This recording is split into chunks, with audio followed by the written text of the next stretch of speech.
When a disaster happens, it becomes news around the globe. Whether it's the scale or the spectacle. Look at the debris. Look at all the debris. Look at all the debris in the air. The financial cost or the lives lost. These massive events fill mankind with fascination and fear. In this series, we're looking at some of the biggest disasters to ever strike the planet. As close as it's safe to get to Eyjafjallajökull, its immense power is breathtaking. Over the next hour, we'll explore one of the ancient forces that shaped our planet and still holds the power to reshape it. We'll see the devastation wrought by explosions the size of 1,000 atomic bombs, and the world-shattering consequences of the billions of tons of molten hot rock spewing out from underneath the Earth's surface. We're going very, very big and getting very, very hot. Today, we're going to look at the top 10 volcanoes of all time.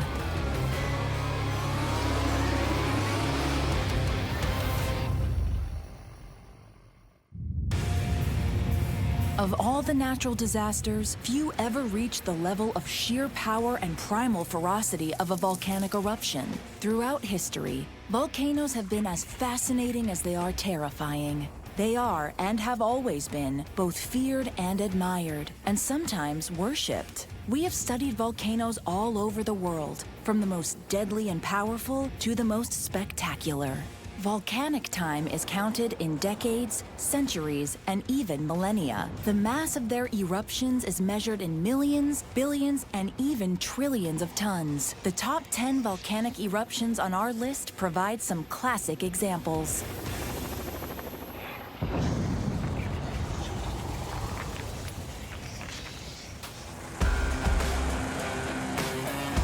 This is just an incredibly powerful place. You see this erupting volcano, and yet all around it is life springing quickly from the lava flows. The story of our first volcano begins in the Hawaiian archipelago in the Pacific Ocean, on the world's largest active volcano, Mauna Loa, rising more than 4,000 meters above sea level. The volcanic islands of the Hawaiian archipelago formed tens of millions of years ago on what is called a hotspot. In most cases, volcanoes are located at the junction between the massive tectonic plates that form the Earth's crust. But surprisingly, there are also hotspots right in the middle of the plates where eruptions can occur. Scientists have come up with two hypotheses to try to explain why these rogue hotspots exist. Either these areas of the Earth's crust are particularly thin, or they're exceptionally hot. Under the crust, billions of tons of rock bear down on the magma, subjecting it to extreme pressure. As soon as an opening is created, the pressurized magma spews out, and a volcano forms.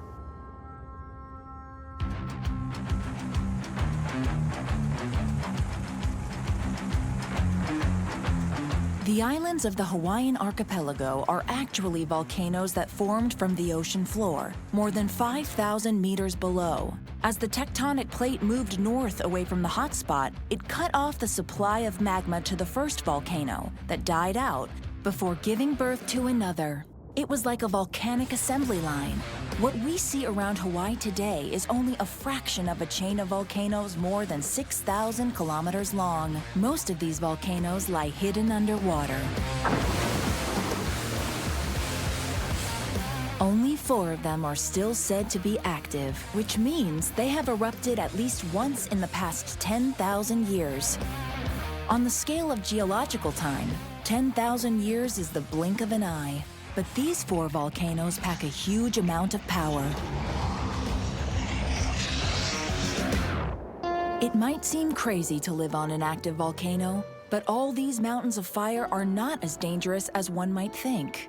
That's because the Hawaiian Islands are made of volcanoes called shield volcanoes. This type of volcano very rarely explosively erupts. In their case, the magma churning under the crust isn't subjected to excessive pressure. So the lava, when it escapes, leaves the volcano very slowly. Mauna Loa, which occupies the 10th place of our ranking, was born 700,000 years ago and has remained an almost permanent eruption ever since. And the volcano Mauna Loa erupts after a lull of 20 years. Its most intense eruption date was 1950, when more than 350 million cubic meters of lava flowed down its southwest flank. That is the equivalent of 1 billion tons of liquid rock. Lava flows move very slowly, but destroy everything in their path.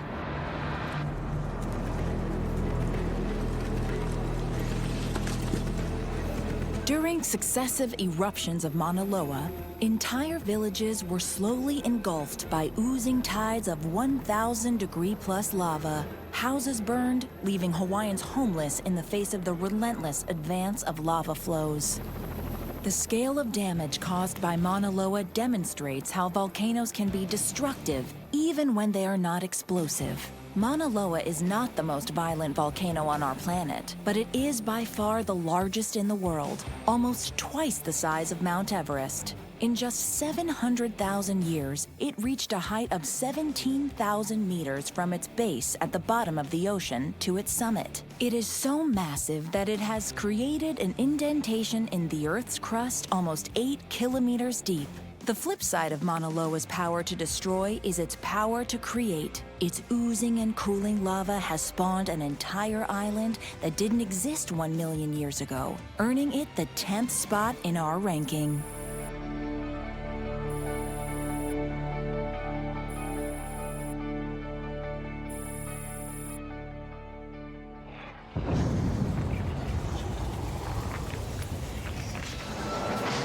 Ever since the spectacular eruption of Mount St. Helens, NASA has been working closely with other scientists to assess the impact. To see the holder of the 9th place in our ranking, we head to Washington State in the United States, the home of one of the most spectacular and dangerous volcanoes in the world, Mount St. Helens. We'll relive its historic eruption of 1980.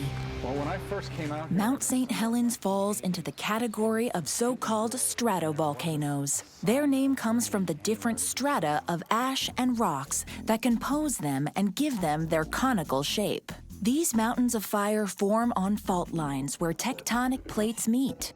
By far, most of the world's approximately 1,300 active volcanoes are found in what is known as the Pacific Ring of Fire. Its name derives from its intense geological activity in that fascinating part of the world. Located in the state of Washington in the northwest of the United States, Mount St. Helens was born at the junction between the Pacific Plate and the American Continental Plate, where the Pacific Plate moves gently under the American Continental Plate. It is the movement of these plates that causes earthquakes. The movement also releases water trapped deep within the crust, lowering the melting temperature of the surrounding rock and creating pools of magma. Buried 800 meters deep, this seething magma chamber can serve as a reservoir for a volcano. The slightest pressure change inside the chamber can release the pent-up magma and trigger an eruption.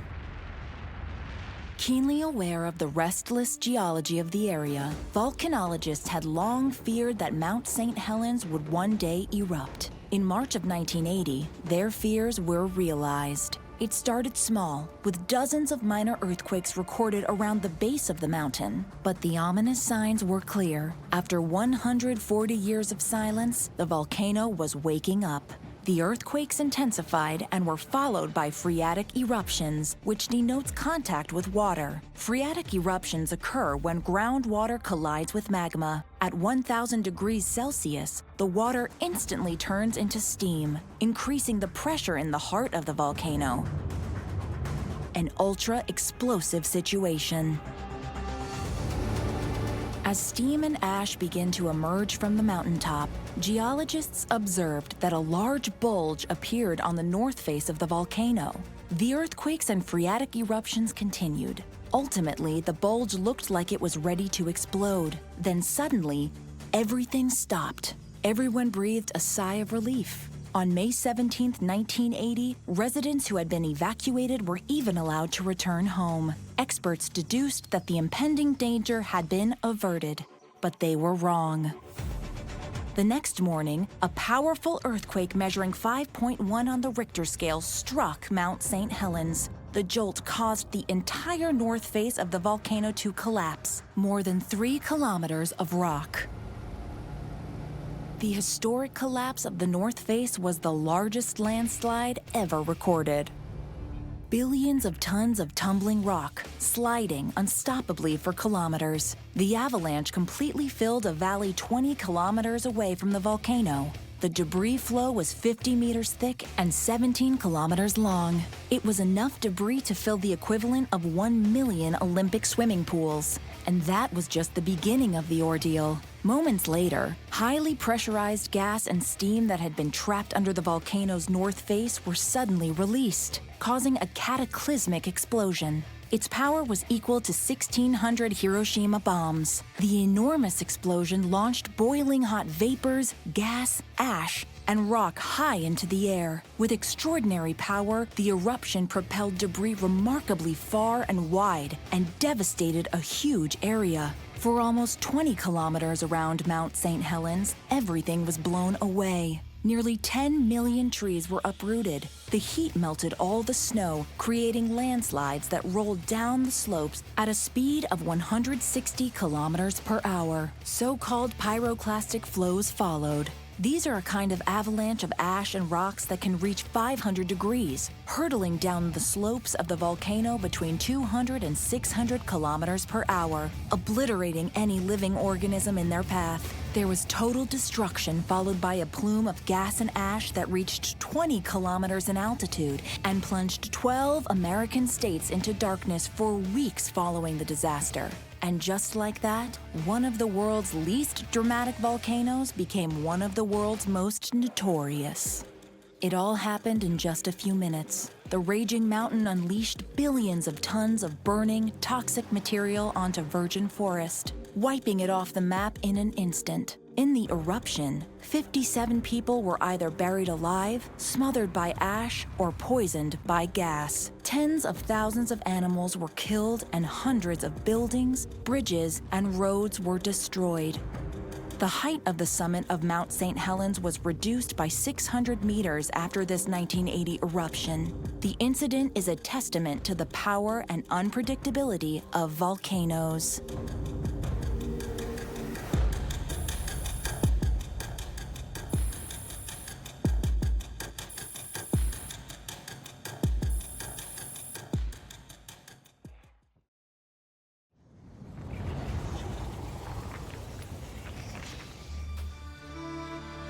As close as it's safe to get to Eyjafjallajökull, its immense power is breathtaking. In 8th place, we present a volcano whose impact had repercussions across the European continent. Here is Iceland's Eyjafjallajökull, whose historic eruption in 2010 won't soon be forgotten. Iceland is a volcanologist's dream. Just like Hawaii, the entire island is volcanic. But unlike its South Pacific cousin, Iceland sits not only on a hotspot, but also on the mid-Atlantic ridge. The ridge is a fault, or tear, in the Earth's surface, formed between the tectonic plates of North America and Eurasia. In this zone, the plates move away from each other, creating whole chains of volcanoes. In this tiny area, there are no less than 32 volcanic systems containing 200 volcanoes. At least 18 of them have been active in the last 1,000 years. This small country of barely 275,000 inhabitants has recorded a third of all the lava flows on the planet. Though Iceland is smaller than the U.S. state of Ohio, its volcanic variety is impressive.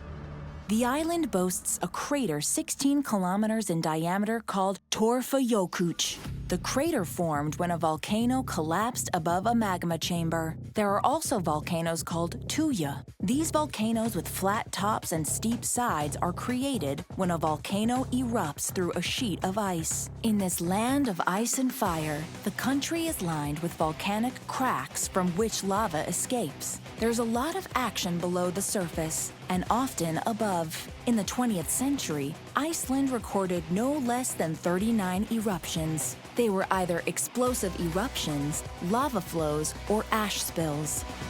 Eyjafjallajökull is covered with an ice cap and surrounded by glaciers.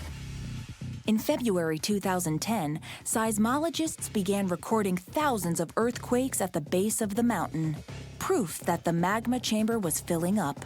As the mini-quakes intensified, cracks appeared in the rock. On March 20th, the eruption started. Multiple lava fountains spewing molten rock rose into the air to a height of more than 180 meters.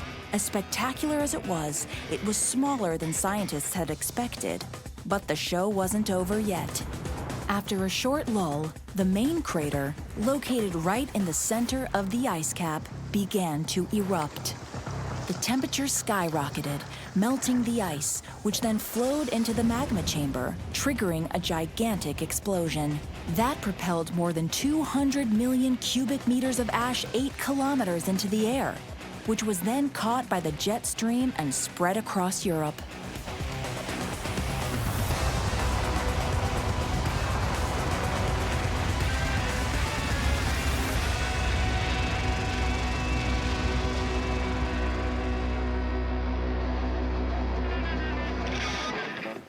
But what happened next made the whole world sit up and take notice.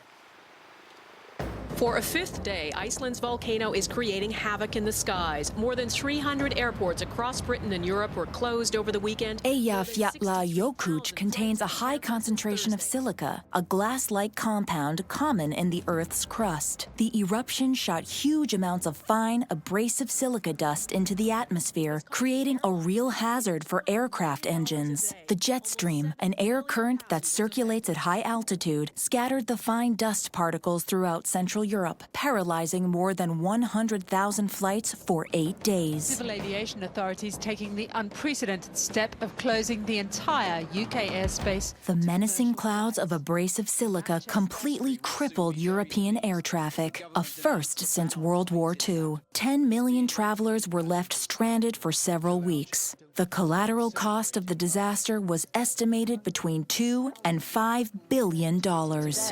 Their original flights cancelled when volcanic ash shut down European airspace. More than 10 years since this disaster, Iceland's volcanoes remain under close surveillance because no one knows when the next eruption will take place.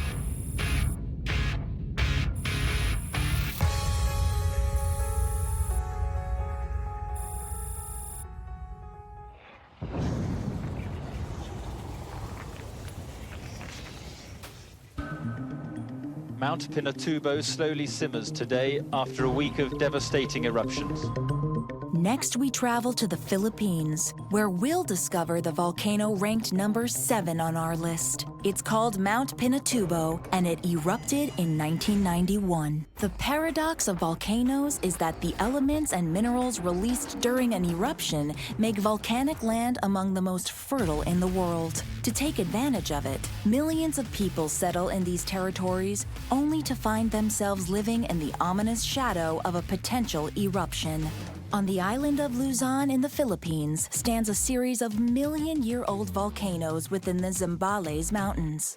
For centuries, these volcanoes had been sleeping. They were covered in lush forest, and locals thought them harmless. These mountains were born when the Eurasian plate slid under the Philippines plate. Although this is an active fault line, there is very little seismic activity here. Within the Zambales Mountains, Mount Pinatubo remained silent for 500 years. Its last eruption was in 1565, long before the Spaniards colonized the Philippines. But in 1991, that began to change. For 4 months, Mount Pinatubo quivered with thousands of small earthquakes. These were followed by explosions of steam. Ready or not, Pinatubo was clearly coming out of its slumber. On the 7th of June, lava began erupting from the summit. 5 anxious days later, on June 12th, the highly pressurized gas-filled magma reached the volcano chamber and eventually exploded with unprecedented violence, sending huge volumes of debris several kilometers into the air. On June 15th, at 1:42 p.m., a volume of extremely pressurized magma reached the crater of the volcano and triggered a cataclysmic explosion. To calculate the explosiveness index of a volcano, volcanologists take several parameters into account: the volume of material ejected, the height of the smoke plume, and the duration of the eruption. It is a logarithmic scale. Each unit on the scale is 10 times larger than the one before it. On this scale, the 2010 Eyjafjallajökull eruption was level 4. That's considered a catastrophic eruption, which volcanologists would expect to see once every 18 months. The Mount St. Helens eruption in 1980 was 10 times more powerful. That was called a cataclysmic eruption that can occur on average once every 12 years. The eruption of Mount Pinatubo reached level 6, 10 times more powerful than the eruption of Mount St. Helens. It was classified as a colossal eruption. Colossal eruptions occur every 50 to 100 years. The latter goes up to level 8, considered an apocalyptic eruption. Mount Pinatubo launched more than 1,000 cubic kilometers of material, 35 kilometers into the air. By the time it was done, the eruption had released more than 10 billion tons of debris. First, the eruption hurled ash, rock, silica dust, and toxic gases high into the atmosphere. And then, as we all know, what goes up must come down. The lower levels of the ash cloud were spread by a typhoon and covered hundreds of square kilometers of countryside with a thick layer. This decimated all vegetation. The ash that landed on the rooftops absorbed the intense rain, becoming thick and dense. The wet ash was so heavy it caused thousands of buildings to collapse, causing almost all the volcano's fatalities.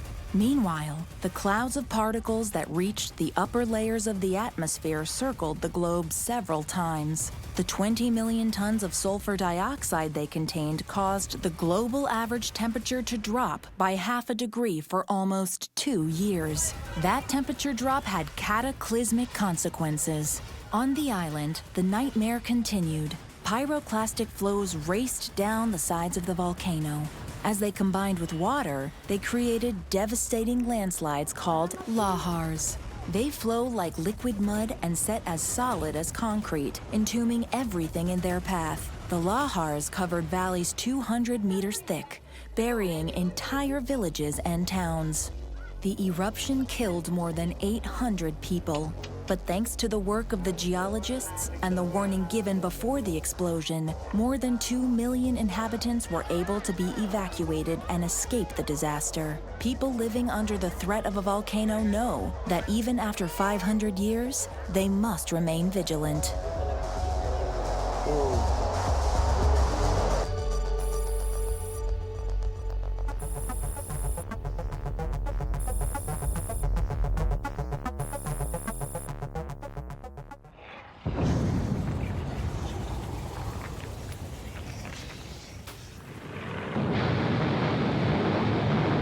Explosion 3 miles into the sky, belching fury that dwarfs the man-made war nearby. Now let's head to Italy to discover one of the most notorious volcanic eruptions in history, the eruption of Vesuvius.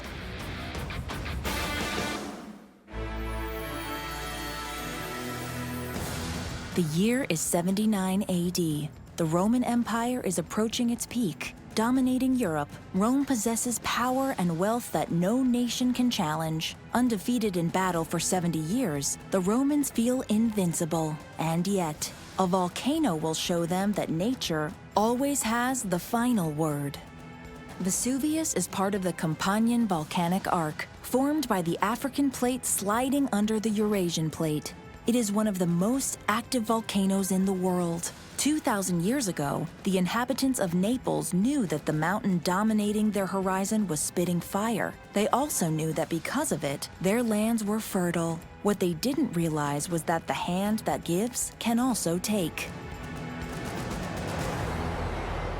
Vesuvius had been showing signs of waking up for a few years. Then, one morning, a plume of ash and steam began to rise from its crater.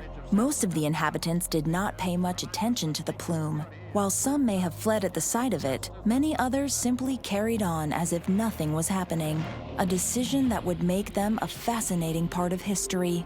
Around 1 p.m., Vesuvius exploded, spitting out a column of hot ash, gas, and rock at a rate of 1.5 million tons per second.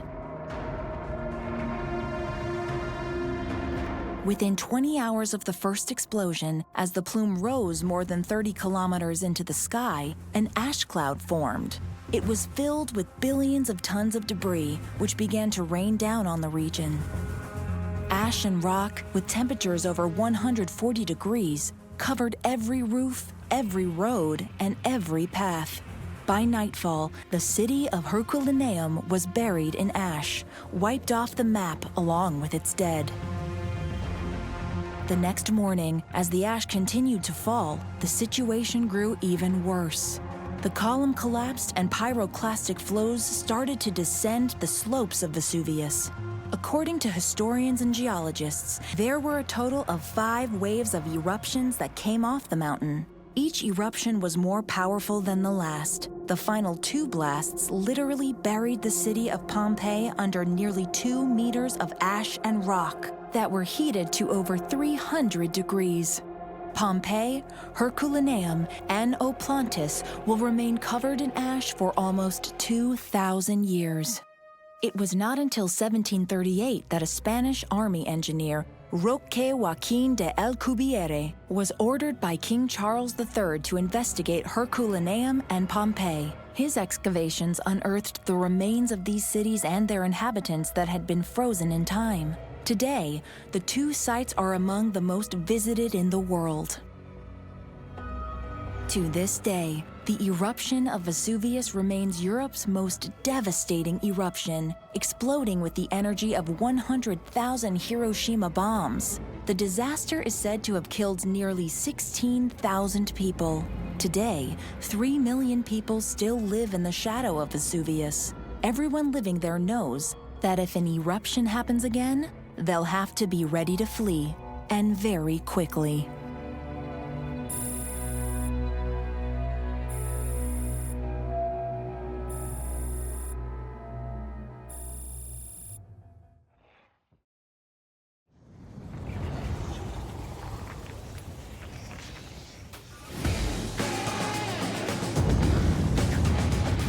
A volcano doesn't need nuclear bomb-level energy to cause catastrophe, as our number 5 in the countdown will demonstrate.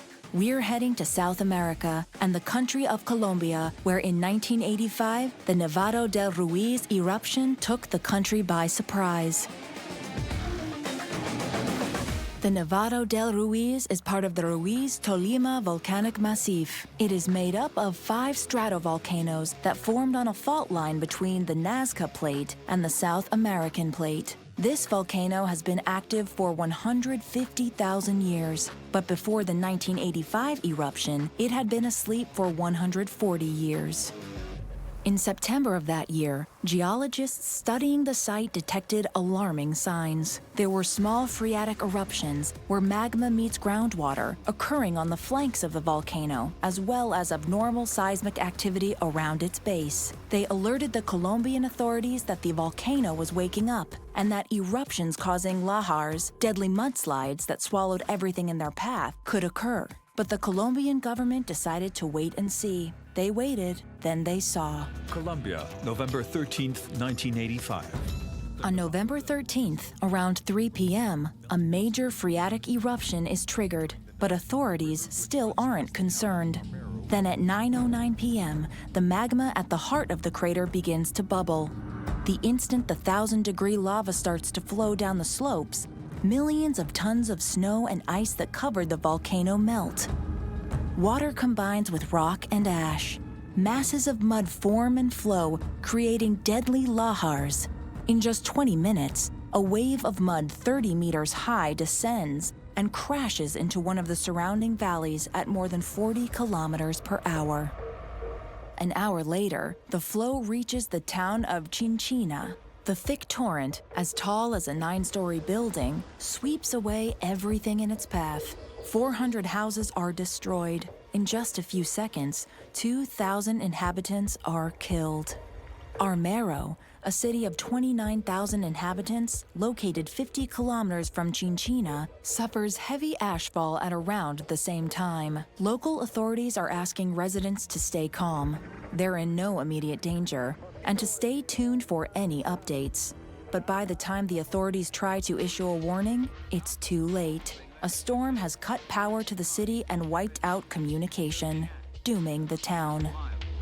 At 11:30 p.m., when most people are in bed, the gigantic wave of mud swallows the city, the first of many. The impact is catastrophic. Armero is obliterated. The lahars devoured everything on their way to Armero.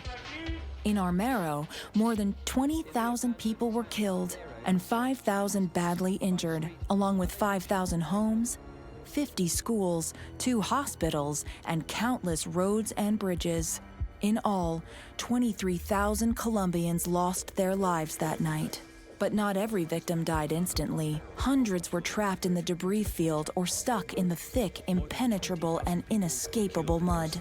Rescue attempts were futile. Survivors and rescuers who arrived after the disaster could do little but watch the trapped victims slowly succumb to their injuries as the tragedy unfolded before their eyes. Caminar y esta gente me ayude. Mami, te quiere mucho. Papi, hermano. While the government declared a national mourning, a wave of protest spread across the country. The protesters knew that if the government had heeded the experts' warnings and launched an alert in time, many lives could have been spared. But even the volcanologists were surprised by the amount of carnage caused by the relatively small eruption. The tragedy at Nevado del Ruiz taught them that all you need is enough snow and ice and a high enough volcano. The lesson that could help prevent a tragedy like this from happening again.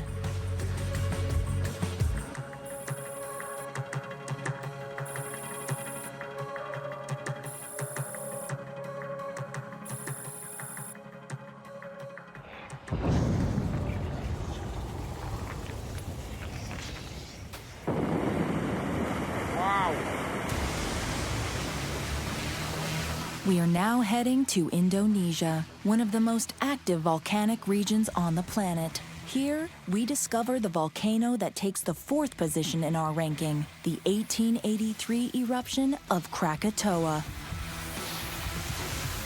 In 1883, Krakatoa was an uninhabited volcanic island located between Java and Sumatra. It's situated above the fault line, where the Indo-Australian tectonic plate slides under the Eurasian plate. For several centuries, the area experienced intense explosive activity, but nothing compared to what was about to come. In the years preceding the eruption, geologists noted that seismic activity was intensifying. Then, on May 20th, 1883, Krakatoa begins to erupt. At first, it isn't threatening. Columns of steam and ash escape from the crater and rise 6 kilometers above sea level. The first explosions are heard nearly 160 kilometers away. In June, the activity accelerates. The crater belches thick black smoke which shrouds the island, and the phreatic explosions grow even louder. In August, the island reaches a crisis point. The eruptions continue to intensify. On August 25th, around 1 p.m., the smoky column of ash and vapor rises to a height of 27 kilometers. Explosions boom from the bottom of the crater every 10 minutes.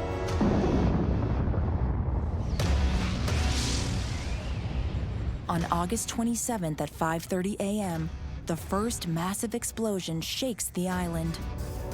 A second, even more powerful explosion comes at 6:44. Less than 4 hours later, at 10:02, the third explosion rocks the island, which disintegrates under its power, equal to the energy of more than 10,000 Hiroshima bombs. From 160 kilometers away, the blast is estimated at 180 decibels. It ruptures the eardrums of sailors who were more than 65 kilometers from the explosion, which could be heard more than 5,000 kilometers away. the shock wave travels around the world 7 times. Over 50 billion tons of debris are propelled to a height of more than 80 kilometers into the atmosphere. If Krakatoa had been placed in central London, the shockwave alone would have demolished all the buildings from Cambridge in the north to Brighton in the south.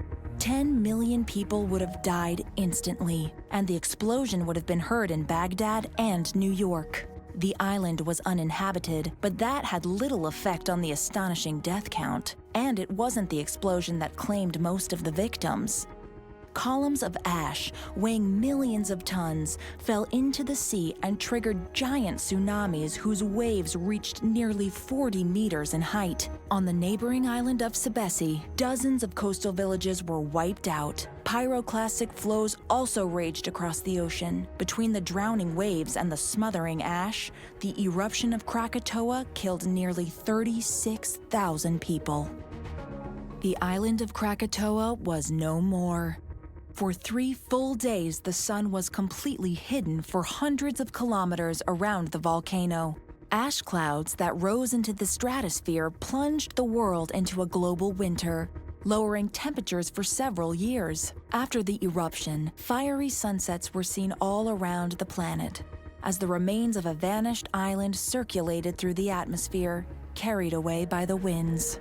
Krakatoa is a powerful example of the danger that sleeps beneath the Earth's crust. It's also a reminder that at any time, the wrath of the Earth can awaken.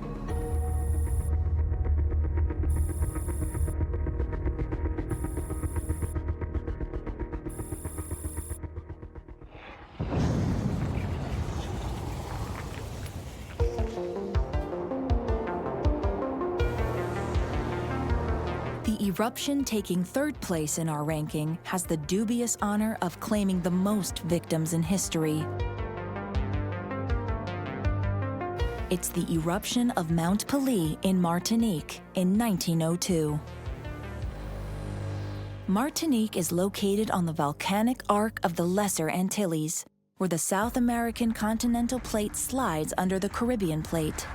More than 100,000 years old, Mount Pelée has been active all its life, but with long periods of calm. In 1850, the island had grown to be an important French colony and a desirable place to live, the Paris of the Antilles. But unlike Paris, small steam explosions, fumaroles, often reminded the inhabitants that the island is volcanic and that a threat lurked beneath these postcard landscapes. In 1905, towards the end of April, the threat becomes more pressing. Small eruptions caused by phreatic explosions are beginning to worry the population, but a scientific committee formed for the occasion tries to reassure the inhabitants and affirms that they have nothing to fear. As the summit spits ash and rocks, curious locals hike up the mountain and report that it sounded like a vast cauldron of boiling water, a clear indication that disaster is imminent. Over the next 2 weeks, the huge columns of ash that escaped from the volcano rain down. The ash poisons the water supply, kills livestock, and destroys the harvest. A large part of the island's population relocates to the coastal town and sanctuary of St. Pierre. They've been told by the scientific committee that they will be safer there. Eventually, 30,000 Martinicans heed their advice. On May 8th, around 8 a.m., sailors report a gigantic horizontal explosion coming from the mountain's southwest face. It is a monumental pyroclastic flow composed of white steam, ash, and gas. It's moving at the rate of 160 kilometers per hour. It hits St. Pierre in less than 2 minutes and incinerates everyone and everything in its path. Of the 30,000 people taking refuge there, only a few hundred survive. 12 days later, while rescuers are still working hard in the city, another explosion is triggered, equally as powerful as the previous one. Those who had survived the first explosion don't survive this one, and what little remained of the town of St. Pierre is completely destroyed. The eruptions from Mount Pelée reached only level 4 on the explosiveness scale, but when a city is located just a few kilometers from the volcano and positioned in the axis of its explosion, that's more than enough to reduce everything to nothing. The Paris of the Antilles became the Pompeii of the Antilles.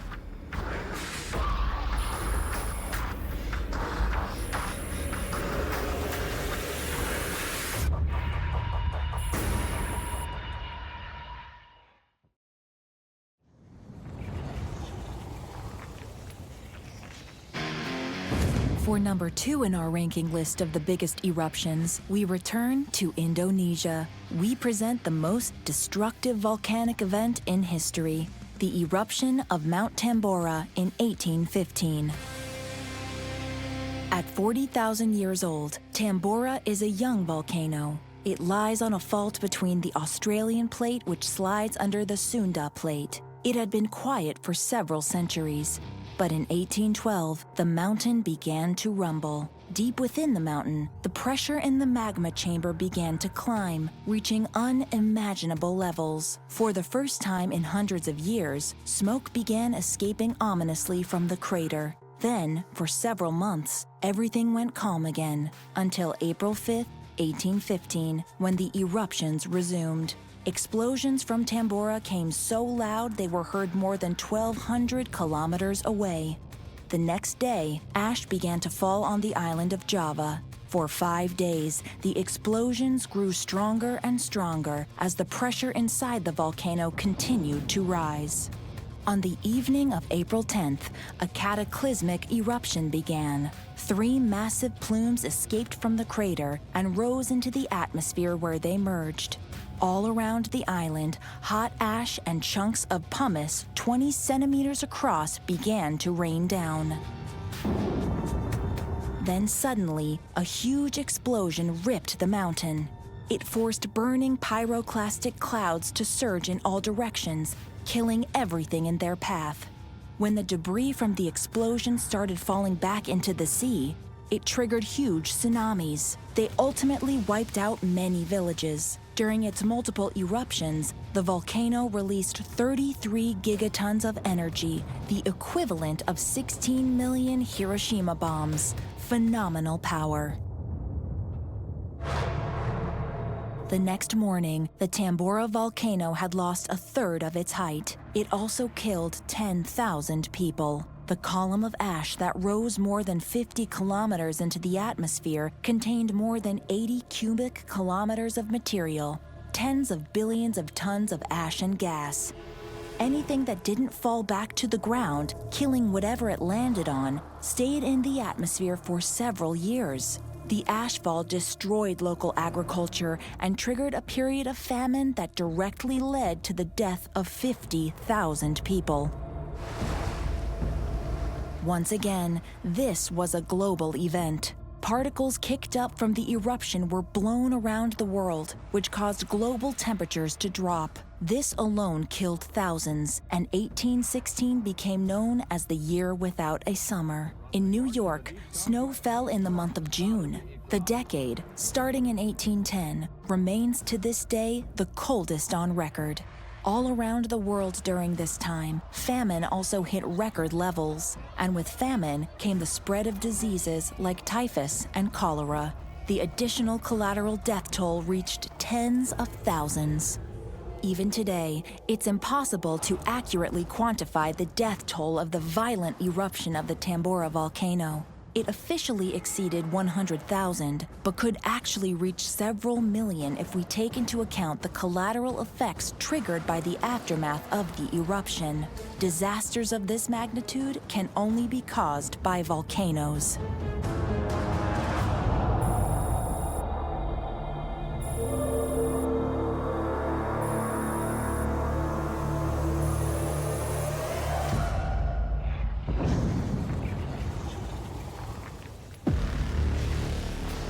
Ever since the spectacular eruption of Mount St. Helens,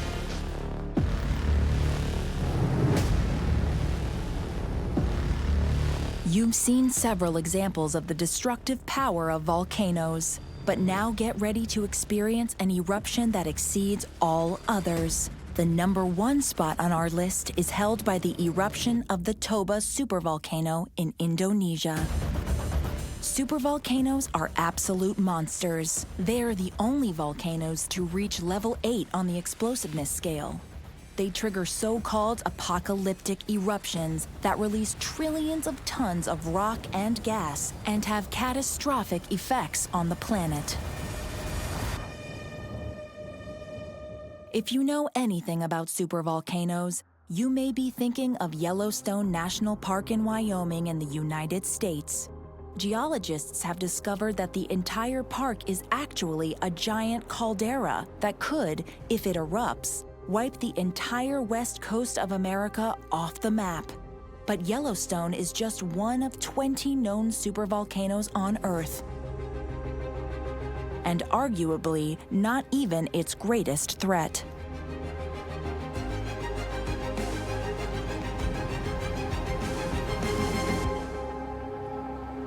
The most recent level 8 eruption occurred at Lake Toba in Indonesia about 74,000 years ago. We don't know exactly when, why, or how the Toba supervolcano happened. But we do have a lot of other information, and the numbers are staggering. It was the most explosive event to occur on Earth in 25 million years. The release of 1 cubic kilometer of material is considered a huge volume. During the Lake Toba eruption, 3,700 cubic kilometers of material were released from the volcano. That's 450 times more material released than from the eruption of the submarine volcano Hunga Tonga in 2022. 1,000 times more material than was released from the eruption of Pinatubo in 1991. More than 50 trillion tons of magma, 20 trillion tons of ash. Enough to cover all of Australia to a depth of half a meter. The eruption smothered a large part of India under 6 meters of ash. It is even believed that the forests in the center of India were destroyed within a radius of nearly 5,000 kilometers. Flows, 600 meters thick, covered an area of more than 200,000 square kilometers. That's the equivalent of the state of New Jersey, covered with a layer so thick that we would have to dig 300 meters to reach the roof of the tallest buildings. Some geologists even believe that these figures have been underestimated and that they could be up to 5 times higher. The sheer magnitude of an event like this defies imagination. According to scientists, 6 billion tons of sulfur dioxide would have been spread throughout the atmosphere and caused the average global temperature to drop by 15 degrees Celsius for at least 3 years. That's 4 times the level needed to cause a global ice age, and that is the most conservative scenario. In the worst-case scenario, the eruption would have caused global temperatures to drop by 5 degrees during the 200 years it took for the trillions of tons of ash to leave the stratosphere. A phenomenon that would have led to 1,000 years of winter and led to a reduction in the genetic diversity of humanity. 70,000 years ago, when the Toba volcano erupted, the population of the entire world dropped to 10,000 people. According to this grim hypothesis, the lack of vegetation caused by the disaster led to a worldwide famine for humans and animals that would have slowed the evolution of the human species and the progress of civilization for tens of thousands of years. Scientists are still divided on the consequences of the Toba eruption, but what is beyond doubt is that it is far and away the most significant volcanic eruption in recent geological history. If the world were to experience something similar today, millions of people across the globe would die, and life as we know it would be forever changed.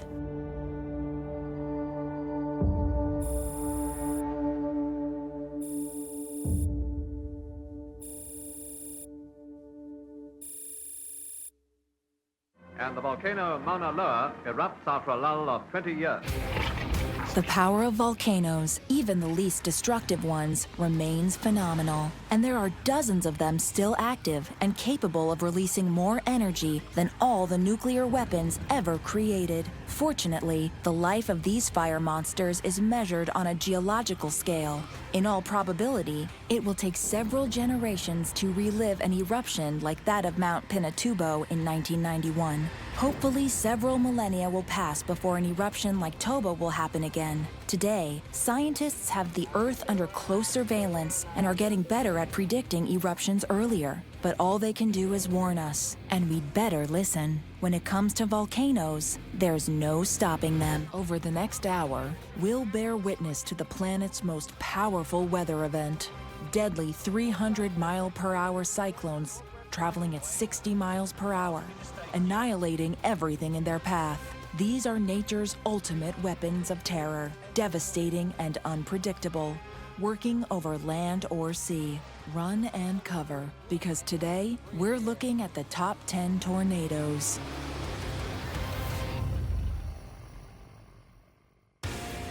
Absolutely anywhere on the planet, whenever warm, moist air meets cold, dry air, a tornado can form. These whirling disasters routinely wreak havoc on every continent. Right there. The principle is simple. Rising warm air pushes up denser cold air, creating an ascending current. If the direction or speed of the wind changes with enough energy, the current starts spinning. That rotation can whip itself into a tornado. As the spinning wind sucks in more air, it can accumulate unimaginable energy and give birth to currents of staggering power.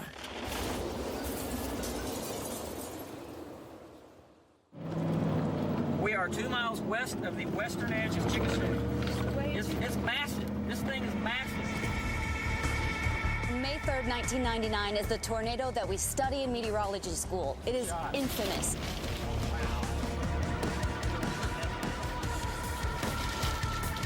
Let's start with number 10 in our ranking, and one of the most powerful tornadoes ever recorded on Earth. It hit Oklahoma in 1999, the Bridge Creek Moore tornado.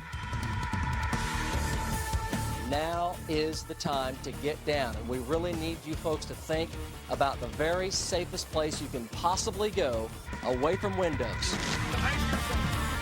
Each year, more than 1,000 tornadoes rake the United States, more tornadoes than all other countries combined.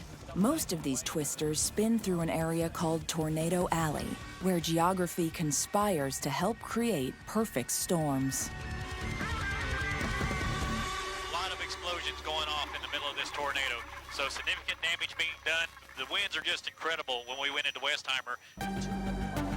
When warm, humid air from the Gulf of Mexico moves northwest, it can encounter cold, dry air from Canada and the Rocky Mountains. That causes the warm air to rise rapidly and start the horizontal rotation of the cool air currents. Perfect conditions for thunderstorms. Most don't last long, but some can turn into superstorm cells that endure and give rise to extreme weather. If the speed of the winds varies with altitude, the updrafts can begin to rotate vertically, and the hot air rushes in to form a tornado, like a mini hurricane, but much more powerful. This is absolutely incredible. Look at it come down. Whoa. There it is! Wow, look how close. Look at that! Oh my God! Cisterns! Look how close we got cisterns! Yeah! We have monsters! Look at that! We're in Oklahoma, May 3rd, 1999. Today is a perfect day for tornadoes. Every condition is met for them to form, and they do. Dozens are observed throughout the day. Most of the storms aren't intense, and they don't last long. But at 5:26 p.m., a monster appears. Man, that is one nasty. Nasty. Well, it's getting still, and that's when it's bad. Oh, Lord. I'm getting some wind here. I'm on the north side of Newcastle. multi vortex. Wow, multi vortex, Mike. It's going through the northwest side of Newcastle.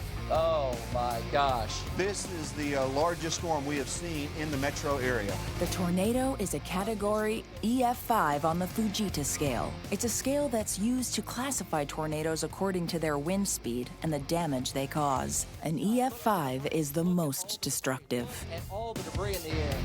There is a tremendous amount of debris in the air. We pray and plead with you, please get down now. Only 1 in 2,000 storms grow this powerful, with winds whipping at over 480 kilometers per hour. This extremely rare tornado churns through several cities. In 85 minutes, it destroys everything in its 60-kilometer path. Now to Tara Bloom in more at the damage site. Tara, you're live. Mike, there is a lot of damage all around us here. This is the First Baptist Church. You can see their sign hanging right there, and we can see the path of the tornado.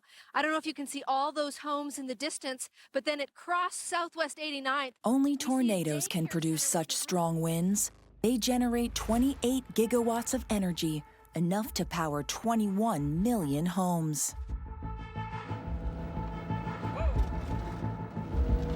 Packing a punch like that, these events are devastating.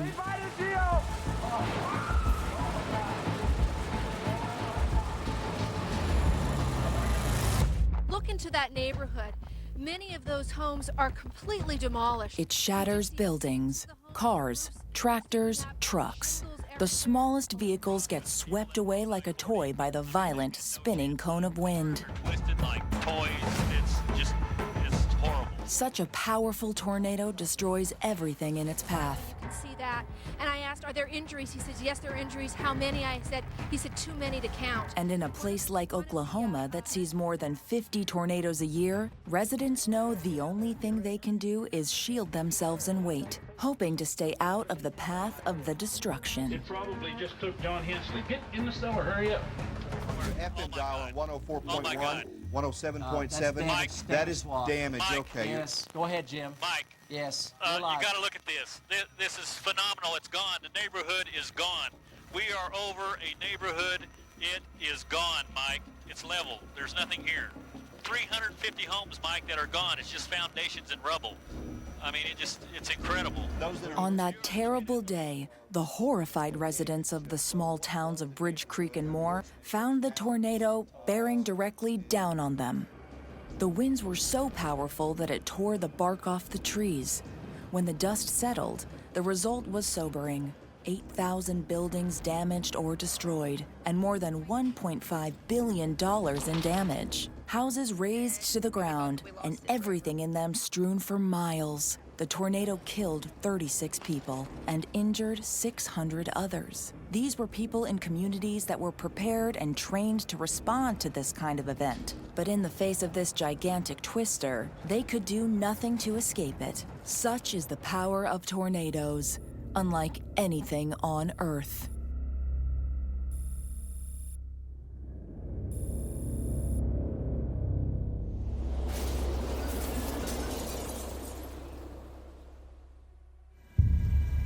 New video provides an aerial view of a so-called fire-nado. It's essentially a rotating column of fire that formed in Shasta County, producing tornado-like winds in Redding.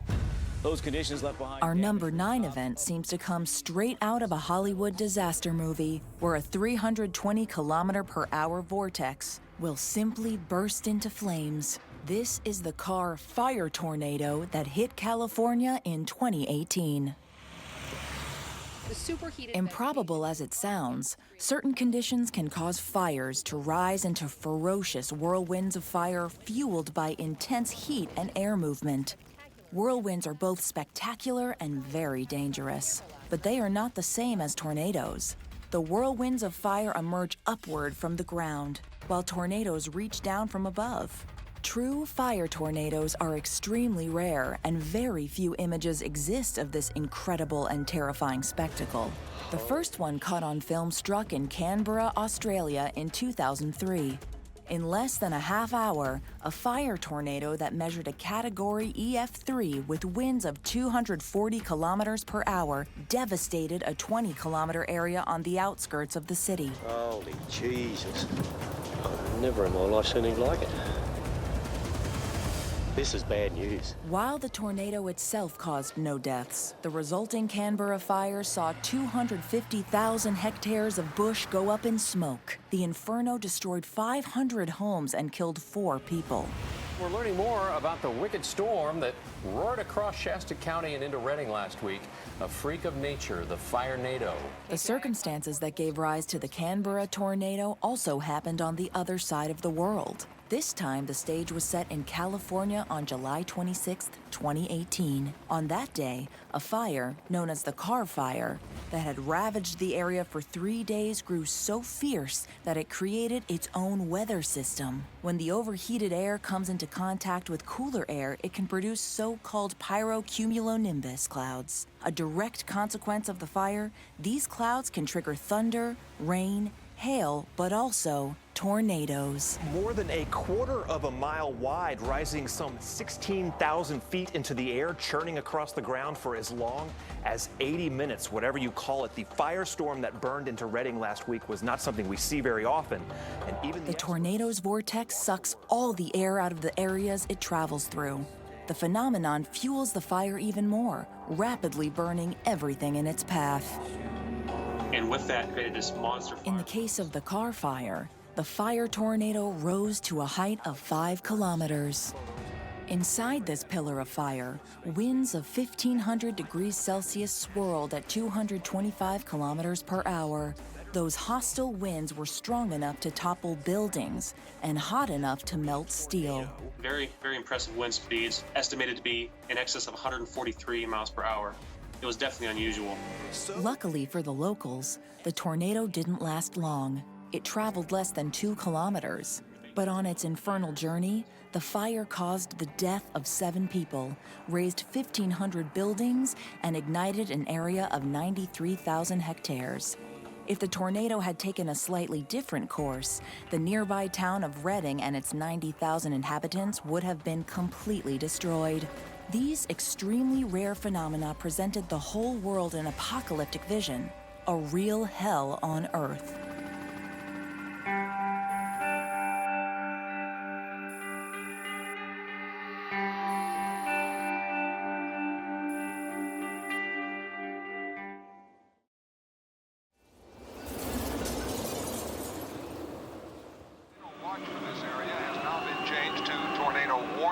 Tornadoes are hitting Tennessee, Georgia, Ohio, 2 in Illinois, 2 more in Indiana.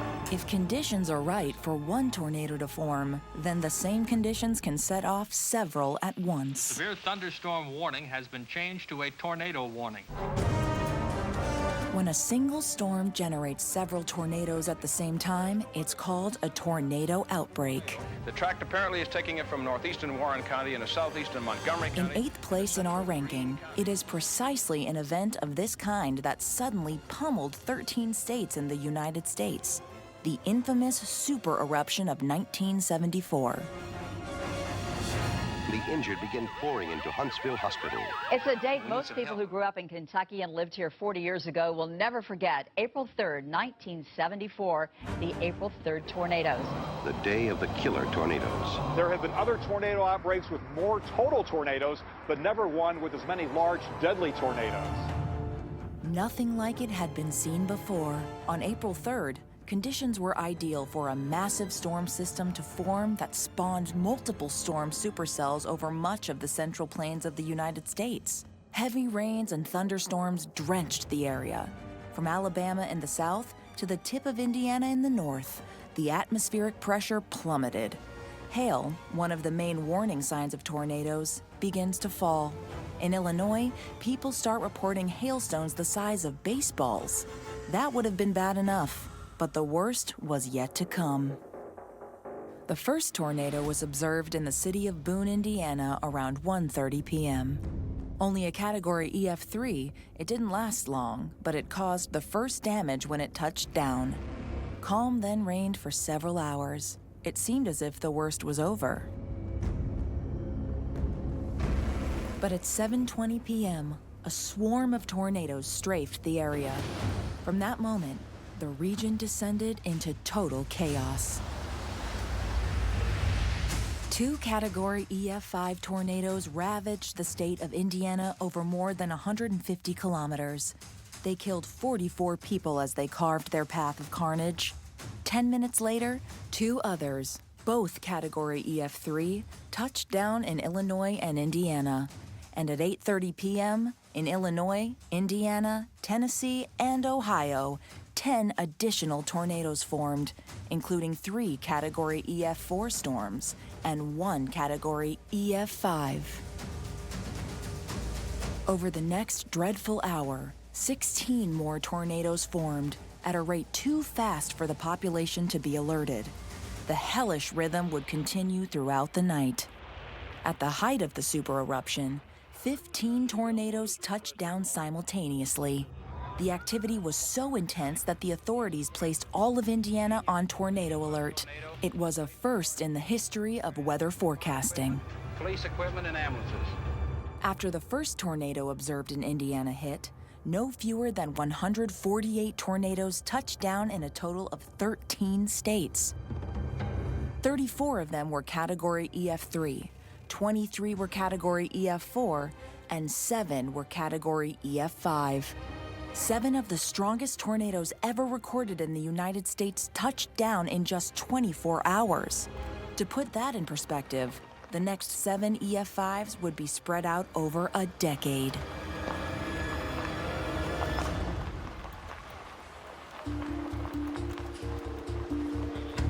On that day in April 1974, some cities were hit repeatedly. The onslaught devastated nearly 230,000 hectares. The combined distance traveled by the 148 tornadoes amounted to more than 4,000 kilometers. The tally of destruction includes 319 dead, more than 5,000 injured, 28,000 buildings seriously damaged, 10 states declared disaster areas, and $4.5 billion in damage. This sudden super eruption of tornadoes, besides being one for the record books, has carved its place in the memories of those who lived through it and the families of those who didn't. What can you do? We've lost everything that we had. Help will be needed. The president's declared 10 states to be major disaster areas. Super eruptions like this, where more than 100 tornadoes form in less than 24 hours, have been observed only twice before. The first was on November 23, 1981 in the United Kingdom, when 104 tornadoes formed. But not all tornadoes are killers, and these anemic twisters caused little damage. The second instance occurred in the United States in April 2011. For 96 continuous hours, 360 tornadoes touched down in 21 states.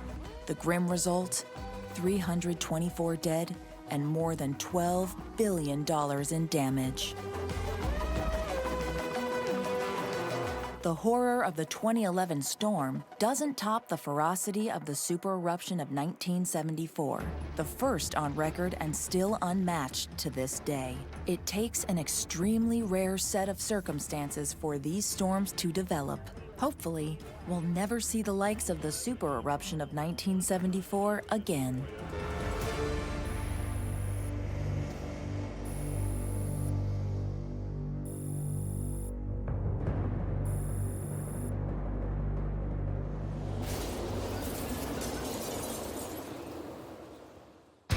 Seventh in our rankings, we stay in the United States and head for Oklahoma, where in 2013, a tornado terrorized the citizens of the city of El Reno. You need to get below ground if you possibly can. You know, if it's on top of you, you can't outrun it. The day is May 31st, 2013. When the storm rolls in, nothing about it suggests that it will spin its way into the history books. Yet in just 40 minutes, a cataclysmic vortex will eclipse anything the experts have seen. These reports, it's a gigantic tornado, at least a mile wide. On the ground, several teams of intrepid or crazy tornado hunters try to get as close as possible to the colossal twister. They're determined to capture some once-in-a-lifetime images, but as the conditions deteriorate, the risk of death grows. The first observations make one thing clear. This weather event is growing at a staggering rate. At the end of the afternoon, while the population holds its breath, the danger is confirmed. What initially seemed like an ordinary tornado turned into a real monster. As it sweeps toward El Reno, the tornado achieves Category EF5 status. Its winds clocked at 480 kilometers per hour, the most violent on record. This monster is 4 kilometers in diameter. The tornado hunters closely track its course, knowing they'll never see anything like it again. It's the widest and fastest they've ever seen. Plus, the El Reno tornado has a rare feature. Not only is it huge and with extreme wind speeds, but it has several vortices. So, on the ground, the tracker must avoid multiple whirlwinds. And those sub-vortices can be just as dangerous as the main vortex, as they revolve around the main vortex. On the ground, the movement of the tornado grew from 30 kilometers per hour to more than 80. And, as if to confound the forecasters, it constantly changed direction. Many tornado hunters started tracking this strange, erratic twister, but 3 of the most famous, Tim Samaras, his son Paul, and their colleague Carl Young, get swept away. They were among the most renowned tornado hunters in the country, with thousands of hours in the field to their credit. The National Weather Service would later describe the event as the most dangerous tornado in the history of storm watching. Oklahoma City and its 600,000 inhabitants had a narrow escape. If the tornado had touched down in the city, the damage would have been catastrophic. The fact that Oklahoma City dodged this bullet demonstrates how fickle a twister can be and how avoiding one sometimes comes down to luck. If the tornado had hit a heavily populated area, the victims would have numbered in the thousands, and the devastation would have been incalculable. Even though it didn't come to that, the tornado's size and power puts the 2013 El Reno tornado among the 10 of all time.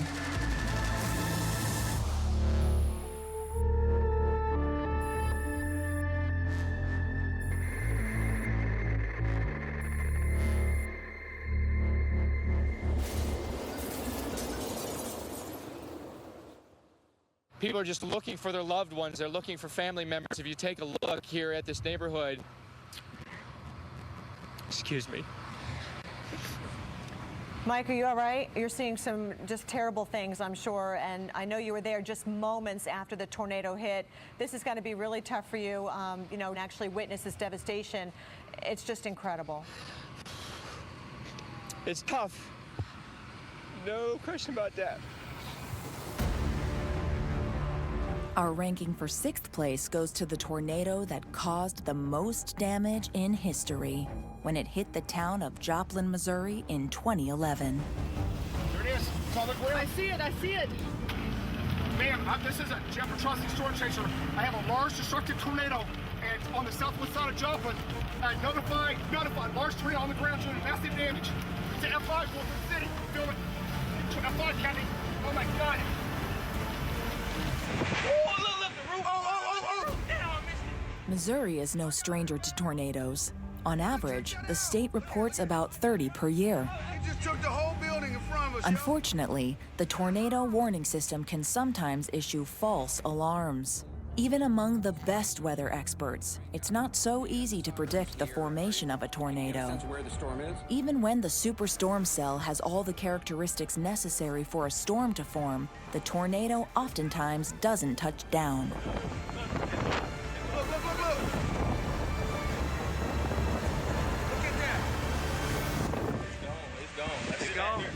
That is from the racing east of you. And when a large tornado does form, its path is extremely difficult for experts to anticipate. Twisters can change direction very suddenly and inexplicably. To err on the side of safety, the Weather Service issues preemptive tornado alerts, which can turn out to be false alerts. Not saying there's a tornado on the ground. In fact, there probably isn't. This is a Doppler radar indicated potential tornado. But everyone there in Joplin needs to be taking cover. On May 22, 2011, The residents of Jasper and Newton counties had already received countless false alarms. And when an umpteenth alert arrives, most folks decide to ignore it and simply continue their business as if nothing out of the ordinary was happening. That would prove to be a fatal mistake.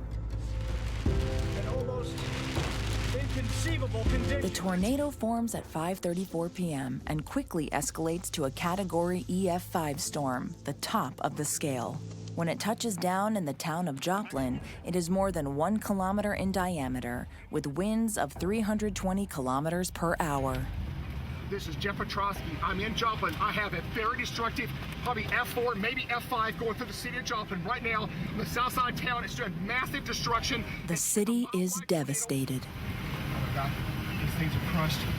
It's a school. Oh my God, there's people walking out. They're waving at us. In 38 minutes, the tornado traveled more than 35 kilometers at a ground speed of 50 kilometers per hour. Endowed with several vortices, it devours everything in its path. Hello? Hello? Hello? Oh, come here, sweetie. Come here, honey. Come here, sweetie. It's okay. Come here, baby. Come on, sweetie. Oh, come here, baby. It's okay. Oh, God. Oh. Anybody help?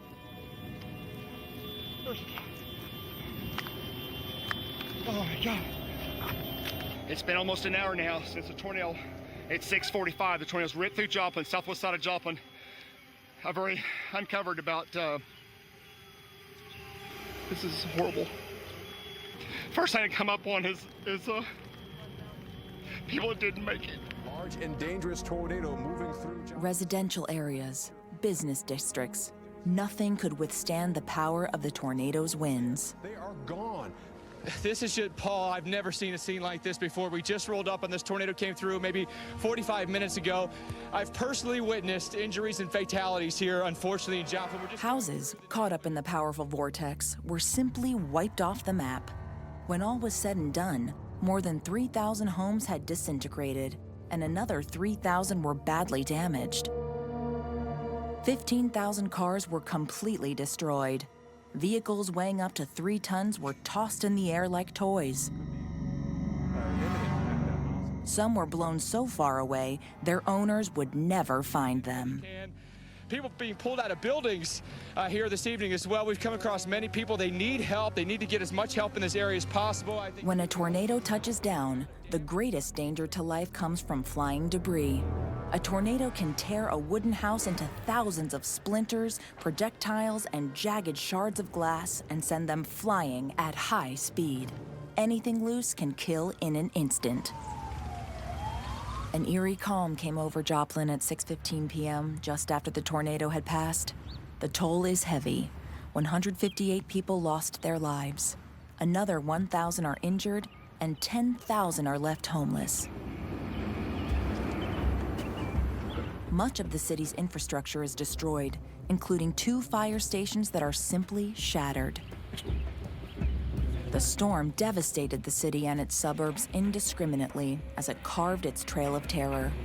But while the buildings that were in the path of the tornado are destroyed, it left those it passed intact.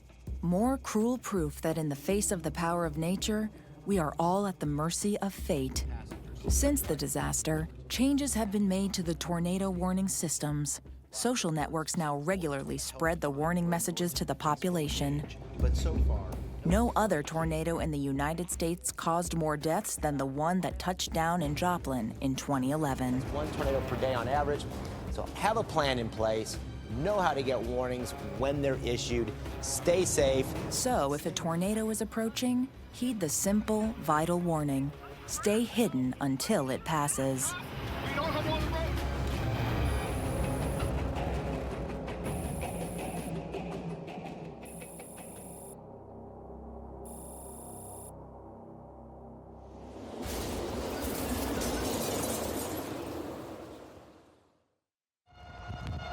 When bad weather approaches, most Americans are inundated with weather warnings. But what if an F5 tornado were to appear with no warning at all? Well, that's what happened in Tupelo, Mississippi in 1936. Sometimes the ideal combination of weather conditions that can lead to a tornado supereruption can cover thousands of miles. It became the day of the killer tornado. Fifth on our list is a smaller but still devastating eruption. It hit the towns of Tupelo, Mississippi and Gainesville, Georgia in 1936. On April the 5th, 1936, kicking off the start of tornado season, a massive supercell spawns two of the deadliest tornadoes in U.S. history. The first victim is the city of Tupelo, Mississippi. At 8:30 p.m., long after the sun had set, the mayhem begins. A Category EF5 tornado winds its way to the city. It's the size of 3 city blocks. Its winds are estimated at 480 kilometers per hour. The tornado chews up everything in its path, rich and poor neighborhoods alike. One by one, it destroys the houses on its murderous cross-town journey.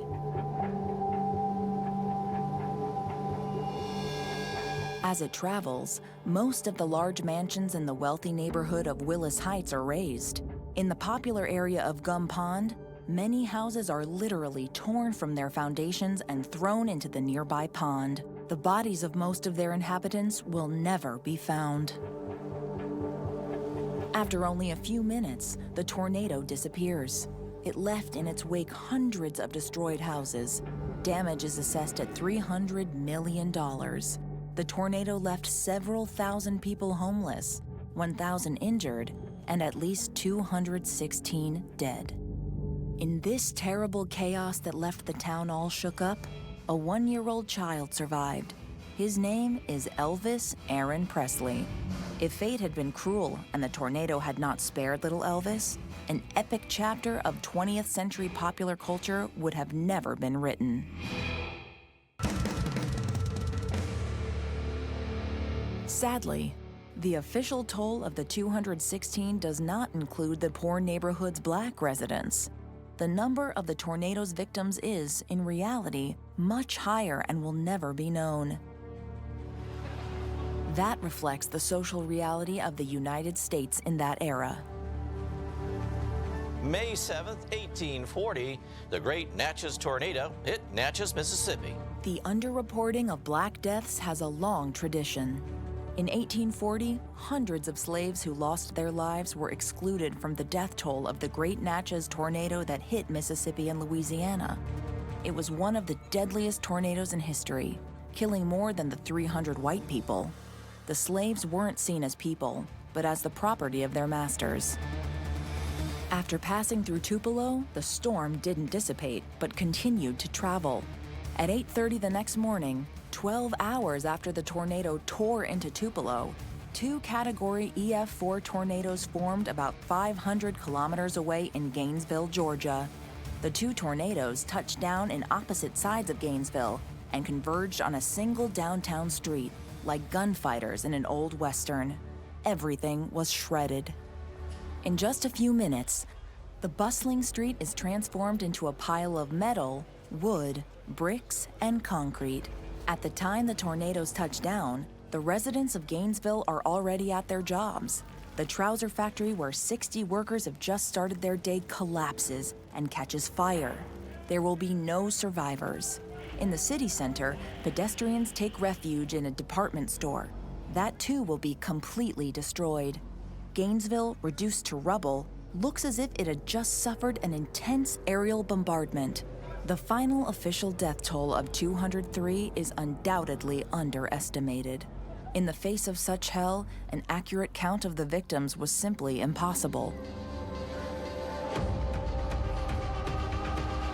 Together, the super eruption of tornadoes that devastated the cities of Tupelo and Gainesville had an official, though underreported, death count of 454, making it one of the deadliest in U.S. history.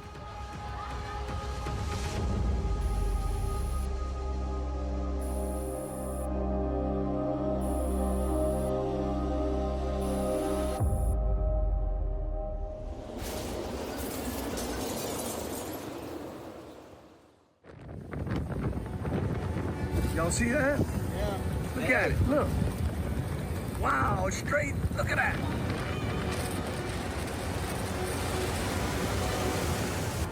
They got a freaking water spout coming down. We were in it. No, we were in it, man. Yeah, we were in it. It's a tornado now, Brad. Look at this. Look how wide it is.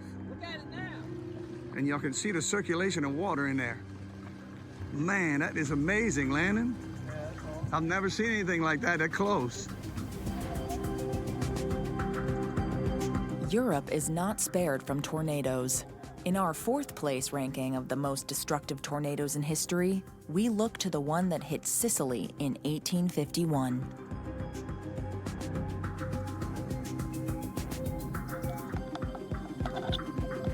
In Europe, hot, humid air rising from Africa towards the Mediterranean encounters the cool air descending from the Arctic Circle and collides with the jet stream which blows from west to east.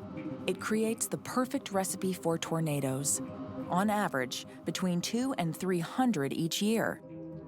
They seldom attain the power of the storms that sweep the United States, but that doesn't mean it never happens. On a few occasions, the European continent bore the brunt of Category EF5 tornadoes, and 2 of them are among the deadliest in history. The first, in Malta, in the 16th century, is notable because it killed several hundred people. But this early hurricane wasn't the worst. The one that touched down at the port of Marsala in Sicily on December 8, 1951, made history for several reasons, as it was caused by one of nature's most spectacular phenomena, a tornadic waterspout. Waterspouts typically form when whirlpools lift water from the sea. Most of the time, these waterspouts move slowly and are not very powerful. A tornadic waterspout, on the other hand, can be incredibly destructive. It can form above the water, or surprisingly, above the ground, and then move towards the sea. Inside its vortex, the winds can whip up to the same speed as a traditional tornado, but unlike a terrestrial tornado, the whirlpool will capture and dump hundreds of tons of water. As the churning waterspout builds a massive amount of energy, it unleashes a fury that can destroy everything in its path.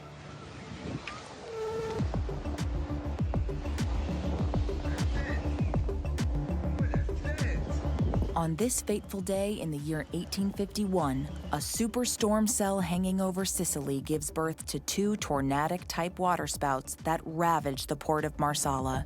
The twisting walls of water shatter every boat in the port, drowning their crews. As if they're hungry for more, the waterspouts then come ashore. Witnesses lucky to survive record seeing the 2 huge vortices, 500 meters apart, moving side by side over a distance of 70 kilometers, chewing up everything in their path and unleashing millions of tons of water and hailstones. The improbable, unstoppable storms invade the town of Castellamare, destroying half of its buildings and killing 200 people. Not yet done, the Twin Terrors destroy more boats and their crews near the Castellamare port. Historical records are imprecise, but it is believed that at least 500 people died following the passage of these 2 angels of death. The record of devastation left by this extremely rare, spectacular phenomenon demonstrates just how bizarre nature can be.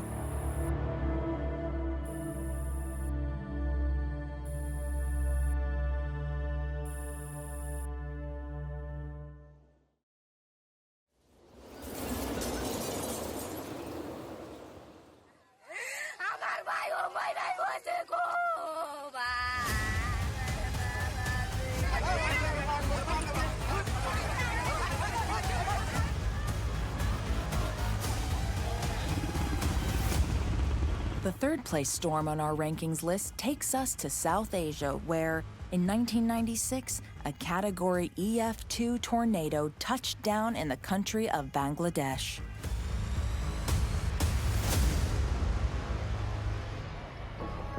Dhaka is now the most crowded city. Bangladesh is 1/3 the size of France, but it has about 2.5 times the population. On average, only 6 tornadoes hit the country each year, but each one causes considerable damage. With a GDP per capita 17 times lower than France and an average income of less than 300 euros per month, the country is considered very poor. Besides its poverty and its dense population, the vast majority of its homes are poorly built. Those three factors combined greatly aggravate the consequences of any natural disaster. Over the past 60 years, more than 5,000 Bangladeshis have been killed by tornadoes. That's more deaths by tornadoes than occurred in the United States, a startling fact considering America experiences 200 times more tornadoes than Bangladesh. Because of crowding and poor construction, Bangladesh has suffered 14 of the 25 deadliest tornadoes in history. It's a tragedy that plays out every time a tornado strikes there. Villages are razed to the ground, and hundreds of inhabitants are killed. One of the worst incidents happened on May 13, 1996, when a Category EF2 tornado touched down in the Jamalpur district. It lasted only 20 minutes, and its winds reached an unremarkable 200 kilometers per hour, but it completely devastated 80 villages. Thousands of houses are wiped out.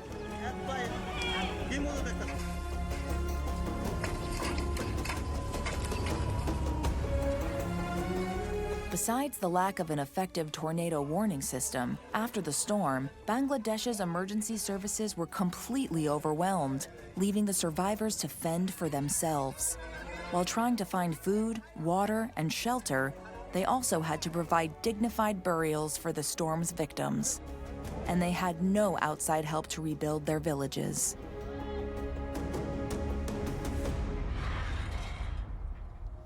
The toll of the 1996 tornado was dramatic and heartbreaking. More than 700 dead, 37,000 injured, 100,000 homeless, and 35,000 houses destroyed. That scale of tragedy could never have happened in the United States, where the population density is 33 times lower than that of Bangladesh, and where the inhabitants are much better prepared to face tornadoes. There have been at least 6 deadly tornadoes in Bangladesh since 1996, and even today, there is no warning system in the country. We can only hope that one day the authorities of Bangladesh will manage to avoid another tragedy.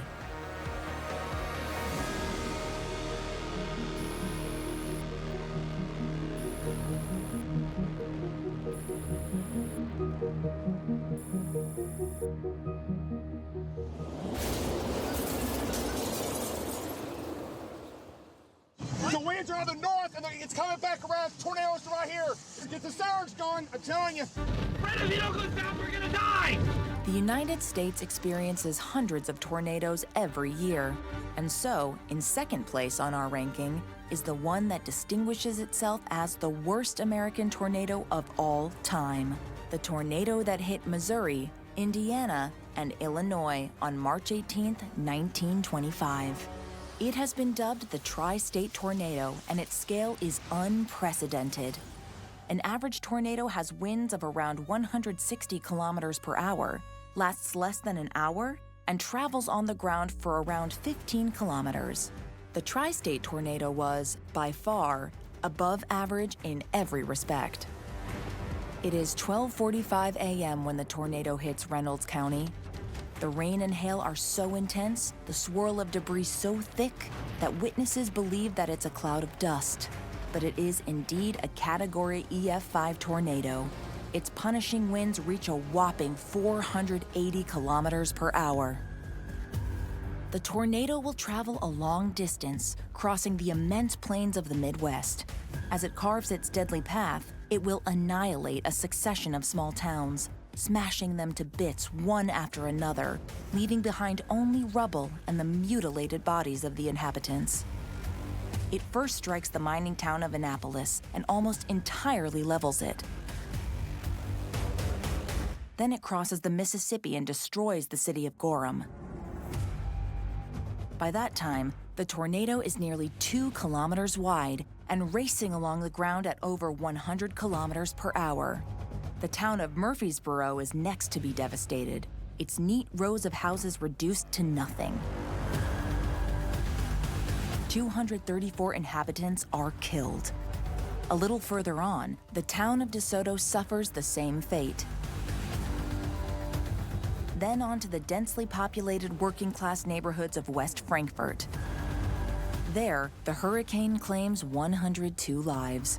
Amazingly, the size of the tornado continues to grow. It reaches nearly 2.5 kilometers wide. It obliterates the small town of Parrish, never to be rebuilt. A little further, the town of Griffin suffers the twister's wrath.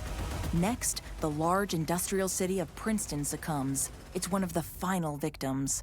Soon after, the tornado finally ends its deadly journey in the surrounding countryside. In 3.5 hours, the tri-state tornado had traveled 320 kilometers and destroyed 13 cities. When the chaos ends, the results are tallied.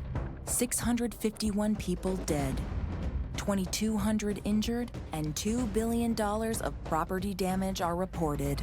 The tornado was not only one of the most powerful on record, but it traveled twice as fast, twice as far, and lasted 3 times longer than any other. Almost a century later, it has entered the annals as one of the worst natural disasters the United States has ever endured.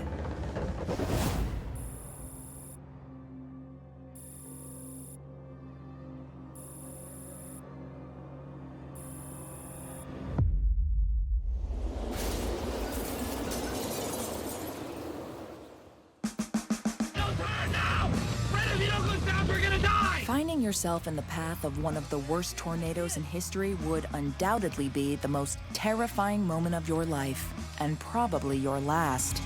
There's no truer demonstration of the power of nature than a tornado. But among them all, there could only be one number one on the list.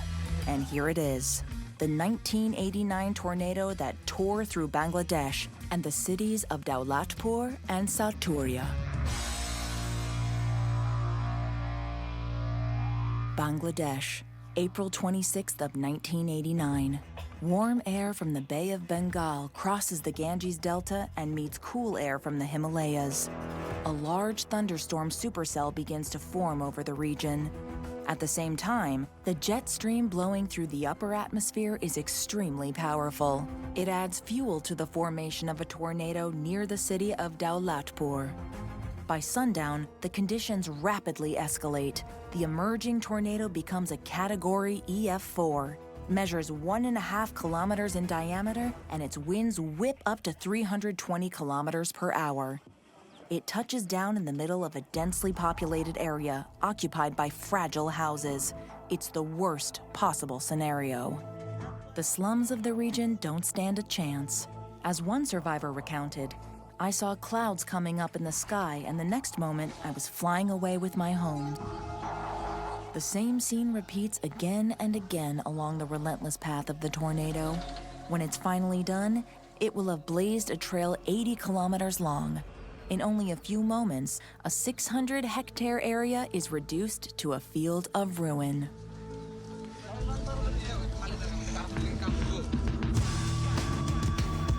The tornado left 20 villages completely destroyed, leaving no place for the survivors to find shelter. More than 1,300 are dead, and 12,000 are injured. The 80,000 inhabitants of these villages lost absolutely everything. But for those who survived, the worst is yet to come. The drought that had plagued the region for 6 months had made the soil too arid to be able to absorb the enormous amount of rainfall that is sweeping the area. The few crops that managed to endure the passage of the tornado will be doomed by the floods that follow. The tens of thousands of suffering families attempting to rebuild their homes after the disaster now face starvation and the rapid spread of disease.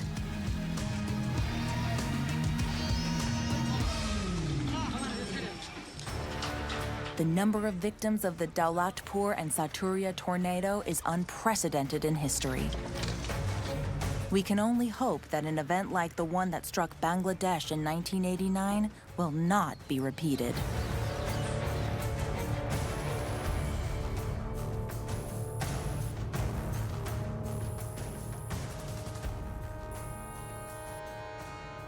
This is absolutely incredible. Look at it come down. Whoa. There it is! Wow, look how close. Look at that! Oh my God! Sisters! Look how close we got sisters! Without a doubt, tornadoes are one of the most spectacular naturally occurring phenomena. a spiraling concentration of destructive energy with winds approaching 500 kilometers per hour, focused in an area that rarely exceeds 1.5 kilometers in width. In just a few minutes, these vortices can smash anything that stands in their path. But a tornado's potential for destruction also depends on the path it takes. Some of the most powerful and potentially catastrophic hit only uninhabited fields and cause no lasting damage. On the other hand, tornadoes with less strength have claimed the lives of hundreds of victims. It only goes to show that when faced with the power of nature, there's also an element of fate. Before the levee broke this morning, this whole area was already flooded. It's about a 6-block. For the next hour, we'll see what happens when the lifeblood of the planet is unleashed. Water. It covers 2/3 of the planet and makes up 60% of the human body. But when it's uncontained, it's absolutely devastating, flowing faster than you can run, hitting with the power of a train, and inundating everything that isn't airtight. Head for higher ground because today, we're looking at the top 10 floods of all time.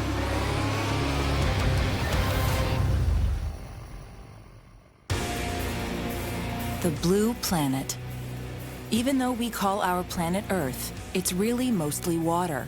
The blue planet's peaceful-sounding nickname comes from its most essential resource. It covers 71% of it. In liquid form, it fills oceans and lakes and flows through rivers and streams. Much of it exists as ice and as vapor in the atmosphere, and it never stops moving. Its endless cycle of evaporation to water vapor, to cloud formation, to rain, keeps everything on the planet alive. But water, by its force and its speed, can be transformed, in certain circumstances, into real terror. Torrential rains or a river breaching its banks can turn this essential resource into a deadly and destructive trap.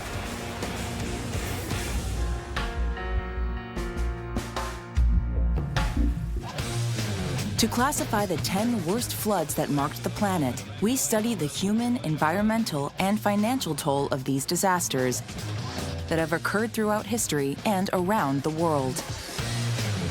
Let's start right away with the one that holds the 10th place in our ranking.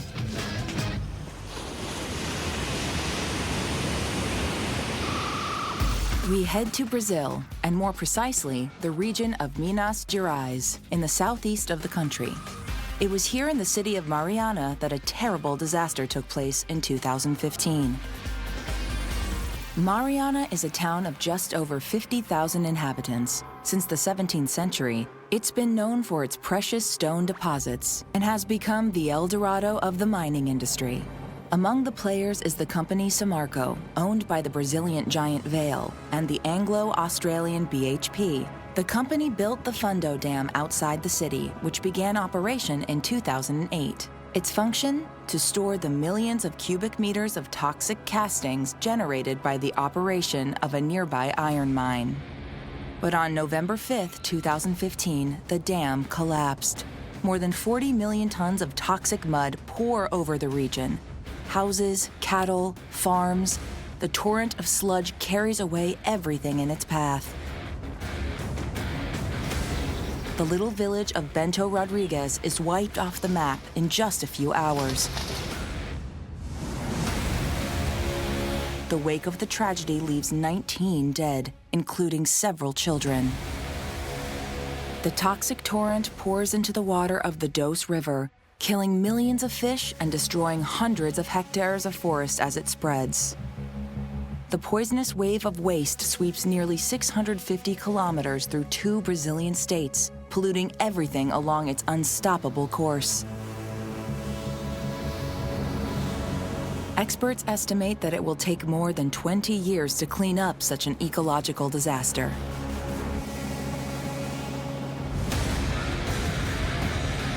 The investigation reveals that an internal report had sounded the alarm a few years earlier on the risk of the dam collapsing, but at the time, the company management chose not to act.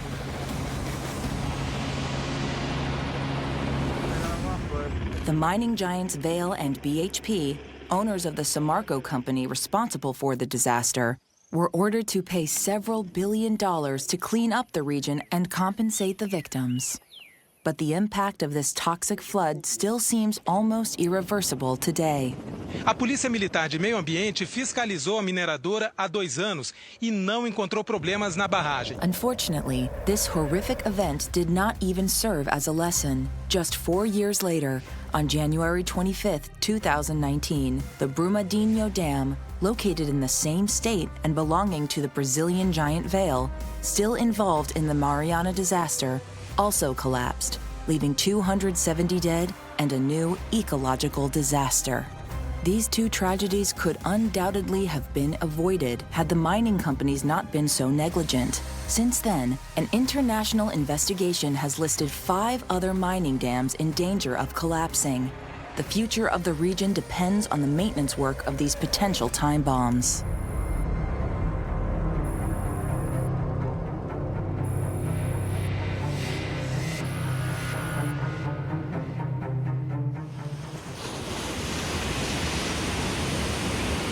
To investigate the flood that takes 9th place in our ranking, we're heading to the United States where, in 1927, the Mississippi River was the source of one of the most dramatic floods in history.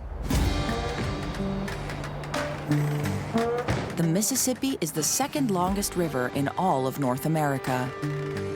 It flows from Canada to the Gulf of Mexico over more than 3,700 kilometers, and in some places, it exceeds 18 kilometers wide. Its course is lined with many floodplains, which are flat areas lying close to the banks of the river that naturally flood when the water level rises. That's not a bad thing.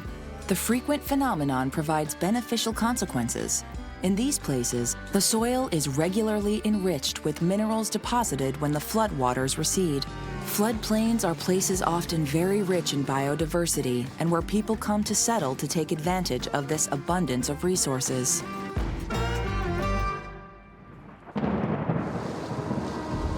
But during the winter of 1926 to 1927, the plains of the Mississippi were inundated with rain.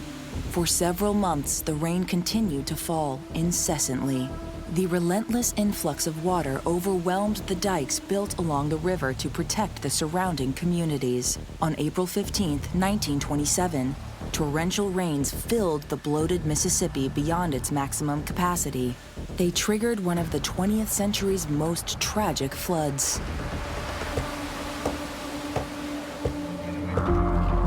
At the time, more than 1 million people lived in the floodplains of the Mississippi.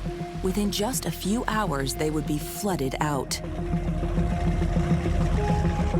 In some areas, the water level reaches up to 10 meters high, as tall as a 3-story house.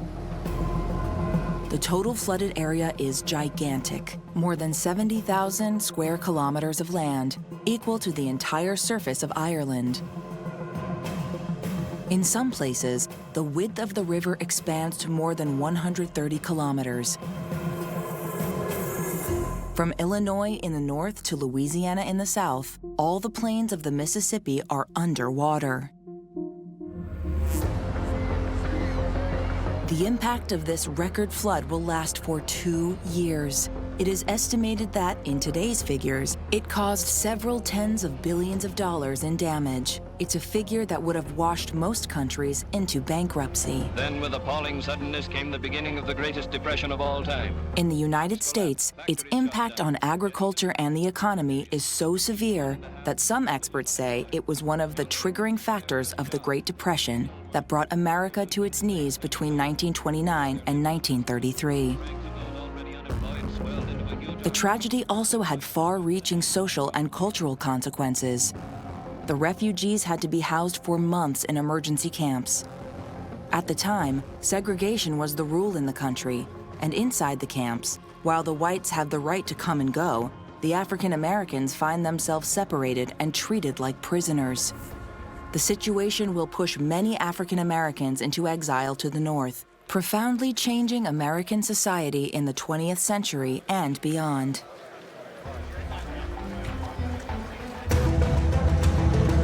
The reported death toll of this terrible flood was 500 lives. While the figure seems mercifully low, the gigantic economic and social impact of the Great Mississippi Flood makes it one of the most significant natural disasters in history. Before the levee broke this morning, this whole area was already flooded. It's about a 6-block area in Hardin.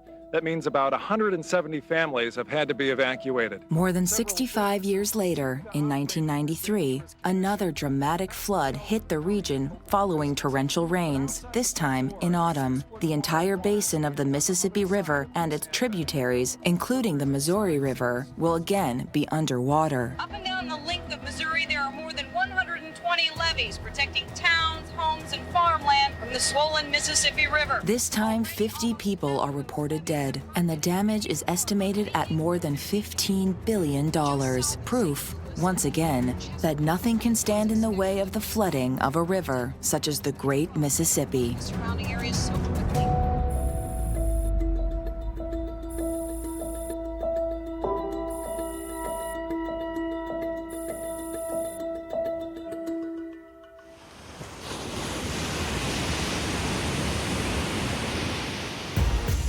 After the United States, we head to Asia to relive the disaster that takes 8th place in our ranking. In 2013, tragedy struck the Indian state of Uttarakhand, located in the north of the country and crossed by the Himalayan range. Torrential rains aren't unusual here. They're triggered by a climatic phenomenon that affects the country every year between June and September, known as monsoon season. It's also the season when pilgrims of various religions travel to the state of Uttarakhand, the source of the sacred rivers of the Ganges and the Yamuna. At this time of year, the population swells by 300,000 people, increasing the magnitude of the cataclysm that struck Uttarakhand in June 2013.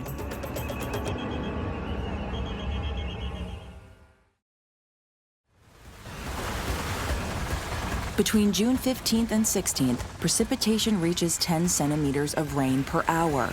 Waterspouts suddenly descend on the region.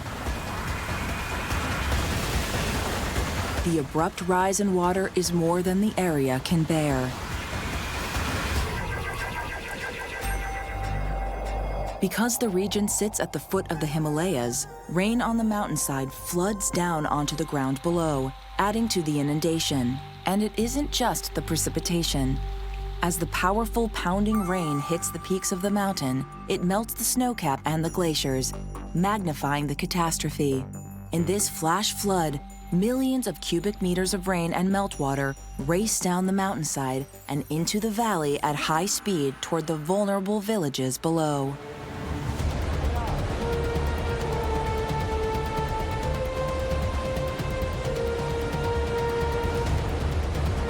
This monsoon season, the rainfall increased by 375% compared to normal. Worse, at the time, several hydroelectric dams were under construction in the area. Huge blocks of rock extracted from the construction sites and abandoned on the sides of the mountains are washed away by the waves of water. They tumble down the mountain and smash into the defenseless houses in the valley. Anything in the path of the torrents of debris pouring down from the peaks is destroyed. The trees are uprooted. Houses are washed away. Roads, bridges, and railroads are buried. Besides the raging water and pounding rocks, the fast-flowing water triggers gigantic landslides, which destroy everything the rain hasn't already carried away. Then there's the human cost, as tens of thousands of pilgrims find themselves trapped.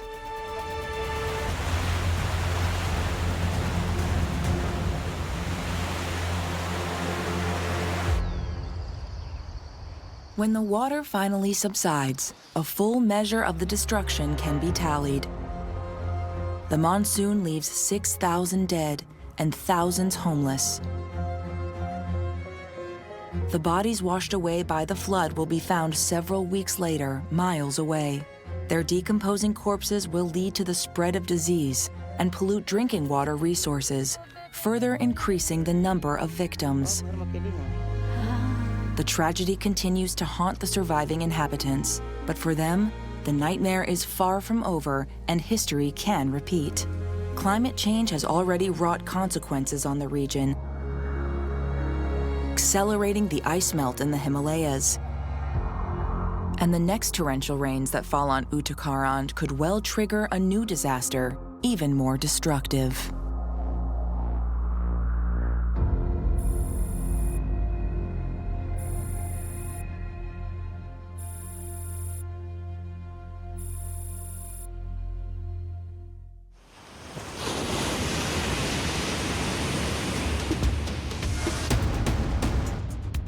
After India, we head to Italy to discover one of Europe's most dramatic flooding events of the 20th century.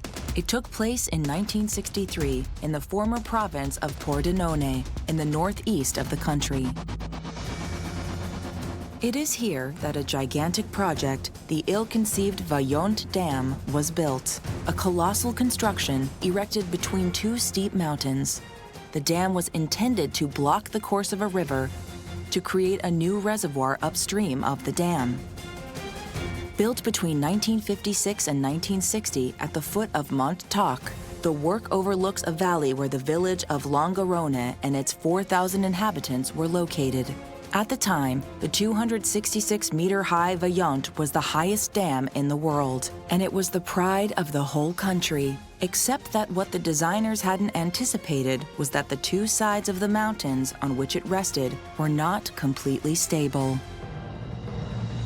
On October 9, 1963, at precisely 10:39 p.m., as the inhabitants of the valley below are preparing to go to bed, all hell breaks loose. A gigantic landslide is triggered on the side of the mountain. In a flash, 260 million cubic meters of water flow into the reservoir all at once. The equivalent of more than 500 million tons of rock roar down the 140-meter-long slope at colossal speed. The dam's sudden collapse triggers a wave nearly 150 meters high. The onslaught is similar to a tsunami passing over the ruptured dam, a wall of water taller than the Statue of Liberty or the Pyramid of Cheops. Absolutely no one is prepared. One of the most horrifying disasters in Italian history, a flood that roared down from the Vajont Dam and decimated a valley. The villages of Longarone, Pirago, Villanova, Rivalta, and Fay are wiped off the map. The cataclysm lasts barely 15 minutes. Result? More than 2,000 dead and hundreds of homes destroyed. The government dispatches 2,000 soldiers to help the rescue teams. Despite their efforts, the bodies of hundreds of victims will never be found. The investigation will later show that the disaster was entirely preventable, and that the geology of the area should have prohibited the authorities from building a dam there. At this location, the sides of the mountains had been formed by successive landslides over the course of millennia, rendering it inherently unstable. And between each layer of rock was a layer of loose clay just 10 centimeters thick. The dam with this new reservoir gradually saturated the mountainsides with water, inevitably weakening the soil. From the beginning, the question was not whether the ground would collapse, but when.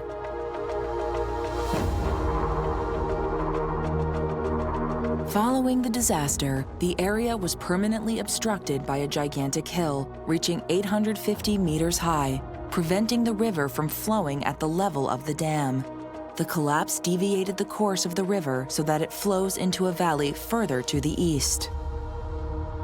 Since then, the town of Longarone has been completely rebuilt. As for the Vajont Dam, it still stands between the two walls of mountain and has been transformed into a place of remembrance in memory of those who lost their lives on that day in October 1963.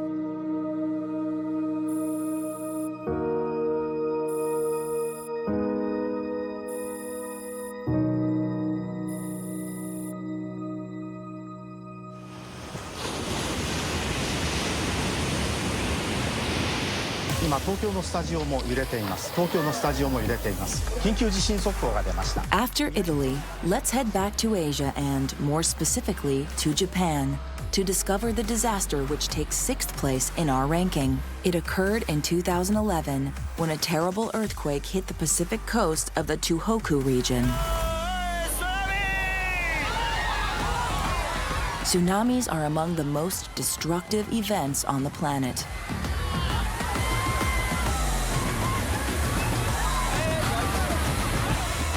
They are triggered when a massive amount of water is suddenly displaced by a landslide, volcanic eruption, or underwater earthquake. On March 11, 2011, at 2:46 p.m., a terrible earthquake of magnitude 9.1 was triggered 130 kilometers offshore and about 29 kilometers below the surface of the Pacific Ocean. It was the 4th most powerful earthquake ever recorded on Earth. So powerful, it changed the axis of rotation of the Earth and shifted the main island of Japan, Honshu, more than 2 meters toward the east. Quite simply, the biggest, longest-lasting earthquake I've ever experienced here.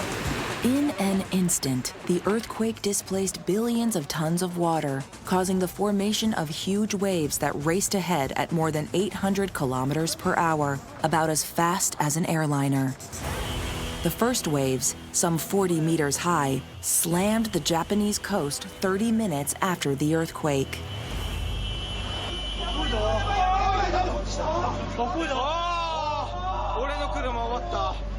They completely overwhelmed the anti-tsunami dikes built on the island to protect the land from these sea monsters.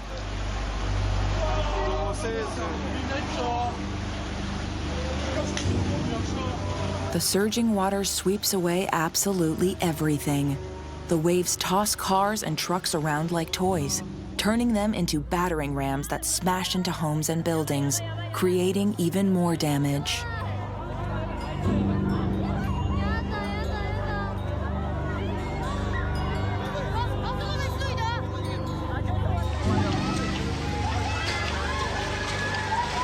The energy of the tsunami is such that on the other side of the ocean, waves reach the coast of Chile, more than 17,000 kilometers away.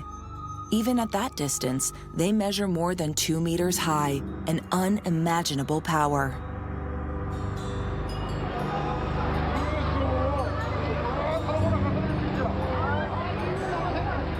In Japan, more than 100,000 buildings are annihilated, and 1 million are badly damaged in just a few minutes.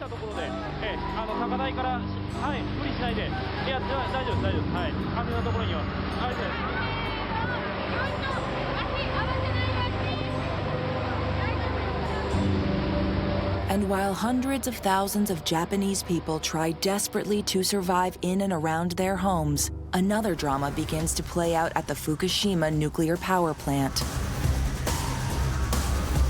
The facilities have been designed to withstand tsunamis, but no one anticipated a tsunami event of such incredible magnitude. The giant wave deactivated the nuclear reactor's cooling systems. Uncharted territory, we are thinking the unthinkable. Think of a car, out of control, without brakes. And then your radiator. As authorities work to immediately evacuate the residents of the towns nearby the nuclear power plant, some Fukushima employees fight to prevent the reactors from melting down. The stage is set for a nuclear disaster even more serious than that of Chernobyl. The consequences threaten the entire planet. 3 reactors collapse and several explosions occur at the site. But the heroes of Fukushima managed to prevent the destruction of the reactors. Since then, officials say that while the Fukushima plant continues to spew radioactive isotopes, emissions are down sharply. As for the floods triggered by this giant tsunami, they ring up a death toll of more than 15,000 people. The damage is estimated at more than $450 billion. This was a disaster the world won't soon forget.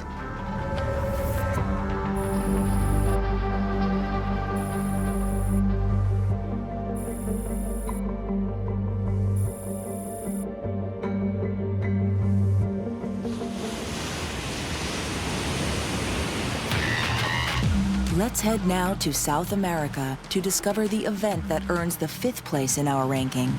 It was a terrible flood that struck the Venezuelan state of Guaira, known at the time as the state of Vargas.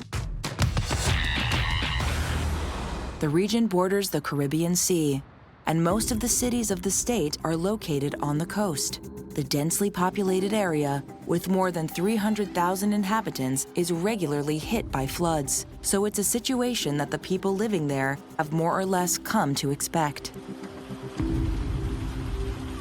But what happened at the end of 1999 defied expectations. The season turned out to be exceptionally rainy. Starting in November, weeks of torrential rains fall continuously, and on December 14th, while the inhabitants are experiencing their 37th consecutive day of rain, a violent storm strikes the region. The state of Vargas is hit with a year's worth of rain in just 3 days. In barely 52 hours, nearly 1 meter of rain pours down over the already saturated ground. With nowhere for the water to go, rivers overflow, and the areas along the banks are completely swamped. The storm also triggers thousands of landslides, loading the flooding rivers with debris. As the water mixes with mud, tree trunks, rock, and anything and everything else, it creates a destructive flash flood at nearly 50 kilometers per hour that nothing can resist.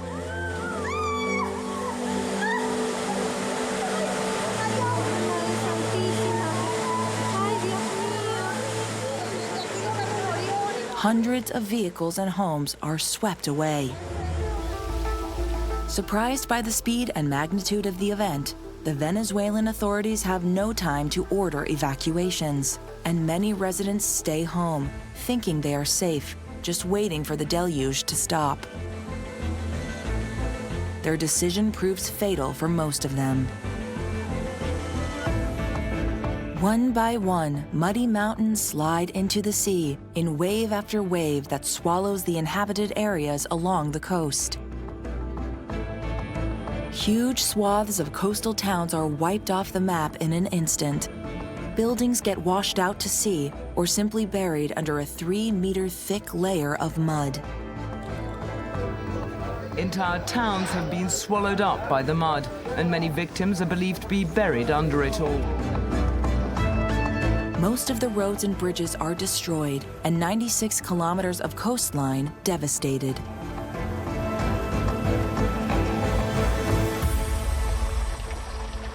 Damage was estimated at more than $3 billion. The human toll is estimated at 30,000 dead, but only 1,000 bodies will be found. The others, entombed by mud or swept irretrievably out to sea, makes the exact number of victims of the Vargas disaster unknowable.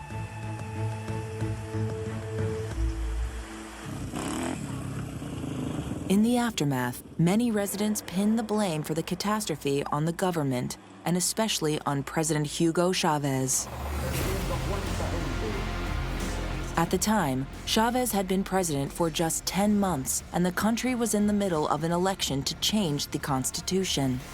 Some will accuse the authorities of focusing more on the election than on the evacuation of the inhabitants threatened by the floods.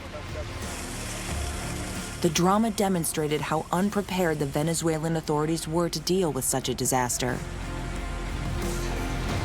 But the events of December 1999 in the state of Vargas are above all terrible and relentless proof that with or without prior planning, nothing can stand in the way of a flood of such magnitude.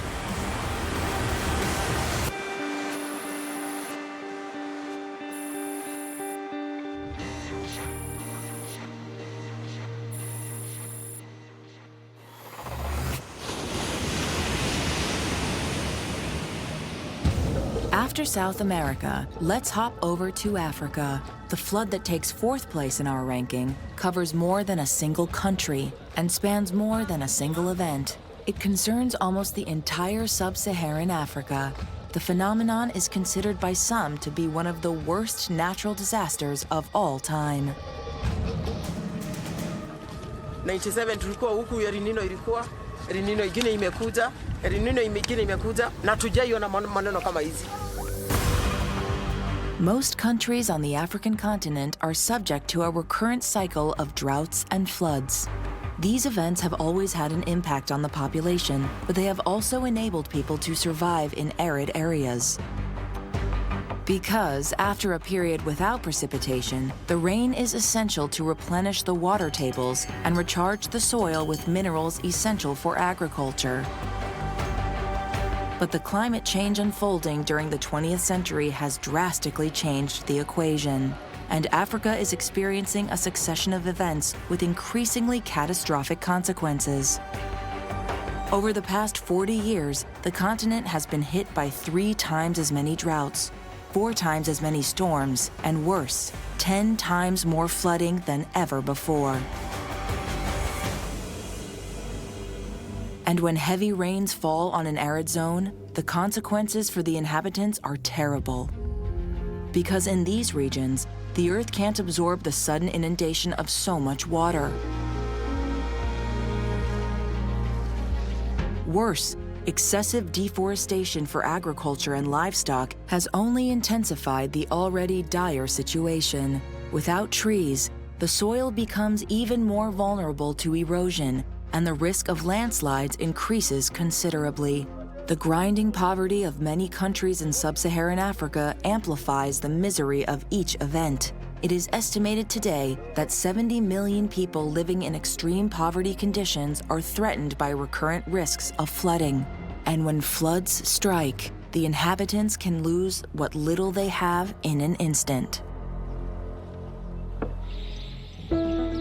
Today, studies show that this extreme weather is caused by climate change. A pattern emerging is one of the rising temperatures compounded by the increasing frequency of extreme rainfall events. Sub-Saharan Africa has also seen an overall decrease of rain during the rainy season, meaning prolonged droughts. The situation is only getting worse.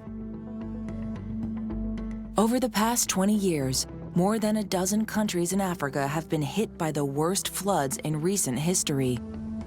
These disasters have already victimized thousands of people, but the events to come threaten tens of millions more. The damage has already been assessed at several $billions. The tragedy of these successive floods in Africa has only just begun.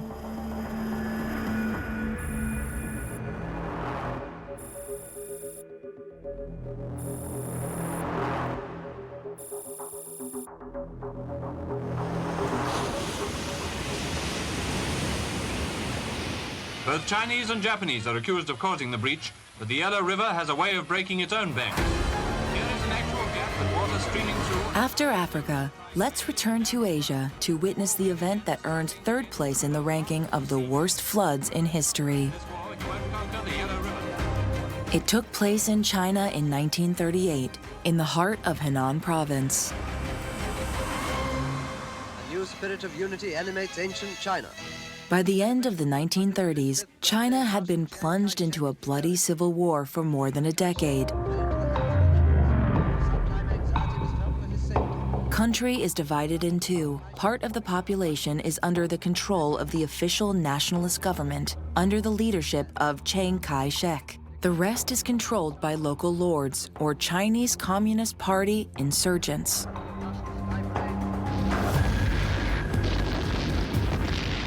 Meanwhile, Japan, aware of the chaos that reigns in its neighbor, sees an opportunity and invades China.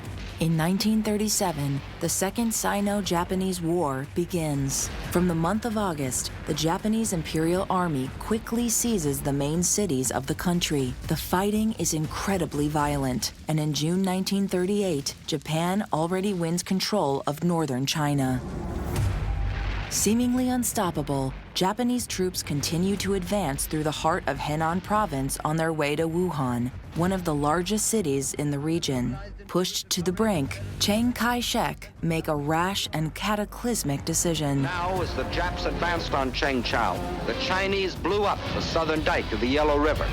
He orders troops to deliberately destroy the dikes that hold back the Yellow River near the city of Jiangsu. The Yellow River crosses from east to west, north of the province of Henan. It is the 6th longest river in the world and at the time, its flow rate was 14,000 cubic meters per second, enough to fill 5 Olympic swimming pools every second. The rupture of the dikes will trigger a catastrophic flood over the entire western part of the province. The raging flood fills the valley, leaving nothing in its wake. From a military perspective, Chiang Kai-shek's decision made it possible to slow the Japanese troops and give the Chinese troops time to withdraw and reorganize.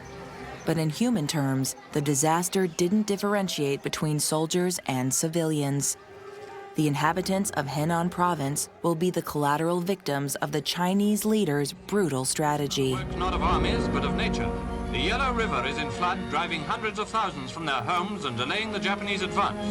As the torrent of water cuts a path through the valley floor, it floods a huge area.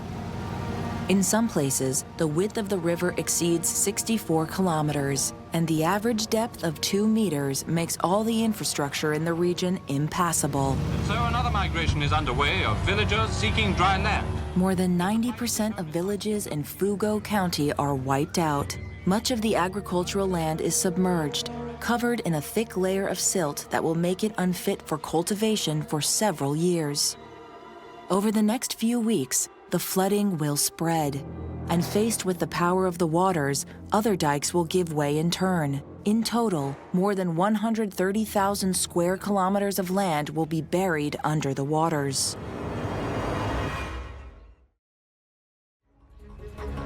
Chiang Kai-shek's ruthless maneuver is still considered one of the worst military decisions in history. The exact toll is impossible to count, but some estimate it at 900,000 dead, most of them civilians. Heartrending is the rescue of a lone survivor whose family has been swept away by the... Millions of inhabitants who survived the flood will find themselves homeless, forced to take refuge in makeshift camps, where epidemics and famine increase the number of victims. It will take a decade for the Yellow River to regain its original course. But the landscapes of the region will never be the same as it was. The damage caused by this disaster can never be fully quantified. The consequences for the population and for the country are simply unprecedented. There is truly no other intentionally caused catastrophe that can even come close to Chiang Kai-shek's order to flood the Yellow River in 1938. Here is a record flood triggered by a single man who was willing to sacrifice his own people to buy a little time in a war he was losing. It's the most senseless act of war in history.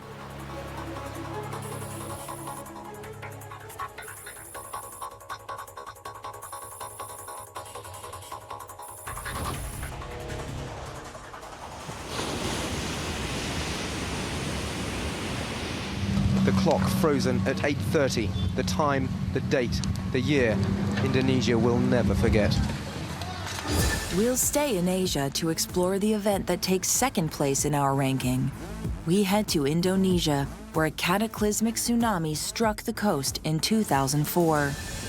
Good evening. More than 11,000 people are now thought to have been killed in southern Asia after an undersea earthquake sent enormous waves rolling across the Indian Ocean. The earthquake struck, the two plates collided. It all started on the morning of December 26, 2004. The effect was felt right across the ocean, generating... An otherwise ordinary day turns to terror as seismographs detect a magnitude 9.1 earthquake just 160 kilometers off the coast of Sumatra.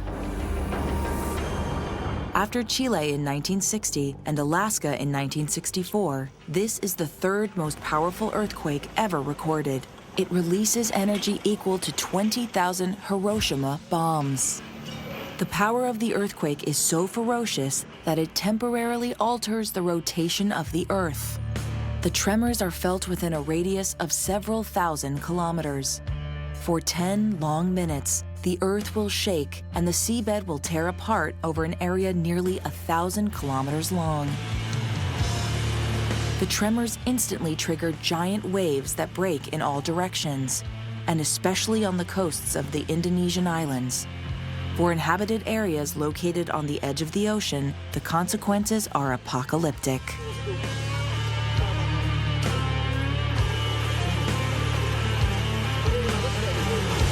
Indonesian authorities knew a tsunami was coming. They'd been alerted by the anti-tsunami surveillance system, an array of buoys designed for early detection. They raced to send out an alert, but their frantic attempts to warn the population by text messages come to nothing. Most of their warnings never reach their destination because the earthquake destroyed their telecommunications systems. Residents of Banda Aceh province are the first to be affected by the tsunami, just 20 minutes after the quake struck off the coast. Waves 30 meters high slam the area and race more than 3 kilometers inland. Anything less than 20 meters high is submerged by the raging waters. In the space of a few minutes, nearly 100,000 people lose their lives. But the disaster is far from finished. The devastation in Sumatra is just the prelude. An hour later, the gigantic waves of death that race across the Indian Ocean at 800 kilometers per hour hit the Thai islands and wipe out several seaside resorts, killing more than 5,000 people. 30 minutes later, more than 2,400 kilometers away, the waves reach Sri Lanka and devastate 800 kilometers of coastline. Homes, hotels, anything near the edge of the water is razed in an instant, along with the loss of 30,000 human lives. And the devastation isn't done. Minutes later, it's India's turn to be hit by the tsunami, which claims another 16,000 victims. No life here will never be the same again. The tsunami's awesome power is still not spent. It has one more deadly stop to make. Over 8 hours, it travels more than 8,000 kilometers to the coast of South Africa, where it swamps a group of swimmers. And then, at last, it withdraws. The waves killing at least 500 in this fishing village near Cuddalore. These people have lost everything: their homes, their livelihoods, and their families. Wherever a tsunami strikes, the cycle is the same. First, a super powerful wave devastates everything in its path, followed by another that loads up with debris to cause even more damage. We've seen so many bodies here, but this is the only one we've seen having any sort of funeral rites. 9 hours after the earthquake, the toll of this terrible disaster will report 225,000 dead in 14 countries over a radius of more than 8,000 kilometers. Carried away by the waters, many bodies of victims will never be found. Tens of thousands of buildings and untold amounts of infrastructure were destroyed. The extent of the damage is almost impossible to quantify. In all, nearly a quarter of the planet was impacted by the tsunami of December 26, 2004. Terrible proof that when the ocean unleashes its rage, nothing can hold it back.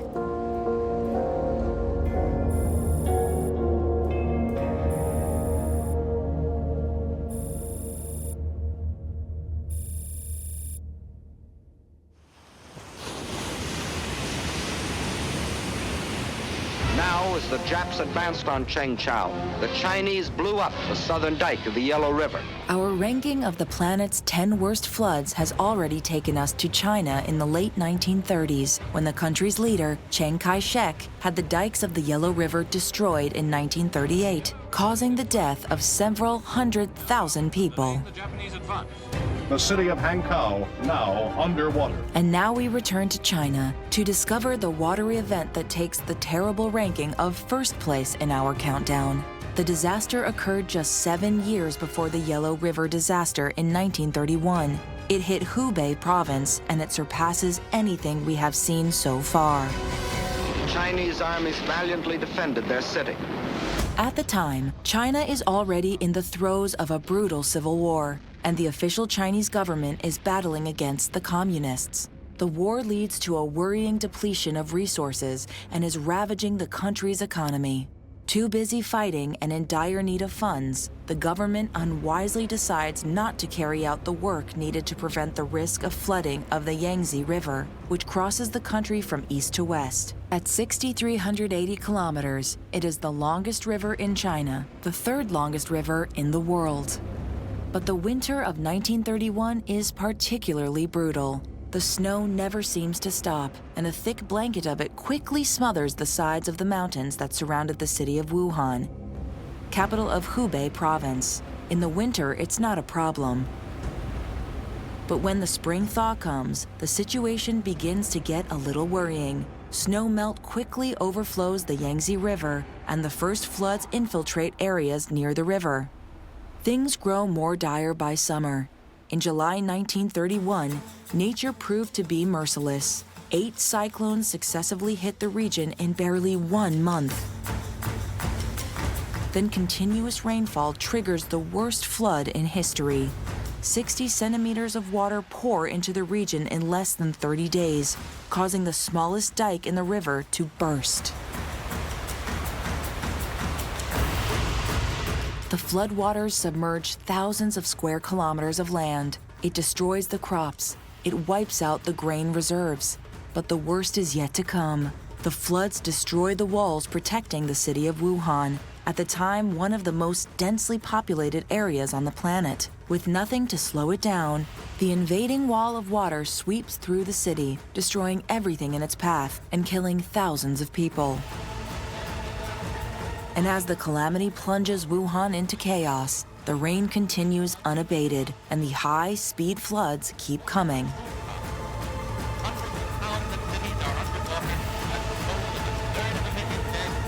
At the peak of the flood, the water submerges more than 180,000 square kilometers of land. That's an area equal to all of England and a large part of Scotland. In some areas, the water will rise to 16 meters above its usual level. Entire towns are completely submerged, as if erased from the surface of the earth. The rainfall and the rising of the Yangtze River are so immense that the floods spread to cover a large part of the country and cause most other Chinese rivers to overflow, further intensifying the damage and the number of victims. Strange caravans plod wearily on to safety in the unflooded highlands. Broken lives with days of utter horror behind. It is now estimated that more than 50 million people were displaced by the floods. For several weeks, food supplies would be scarce for the survivors, and water supplies would remain polluted with sewage for a long time. Famine and disease made the 1931 floods in China the greatest natural disaster of the 20th century. The total toll is still debated, but most experts estimate it at 3.7 million dead. It's difficult to say if these apocalyptic floods might have been prevented or reduced, if the Chinese government had carried out the work essential to protect the populations who lived along the banks of the Yangtze River. Altogether, 1 million people have lost their homes. 100,000 have lost their lives. But what is certain is that to date, no other natural event has cost so many human lives.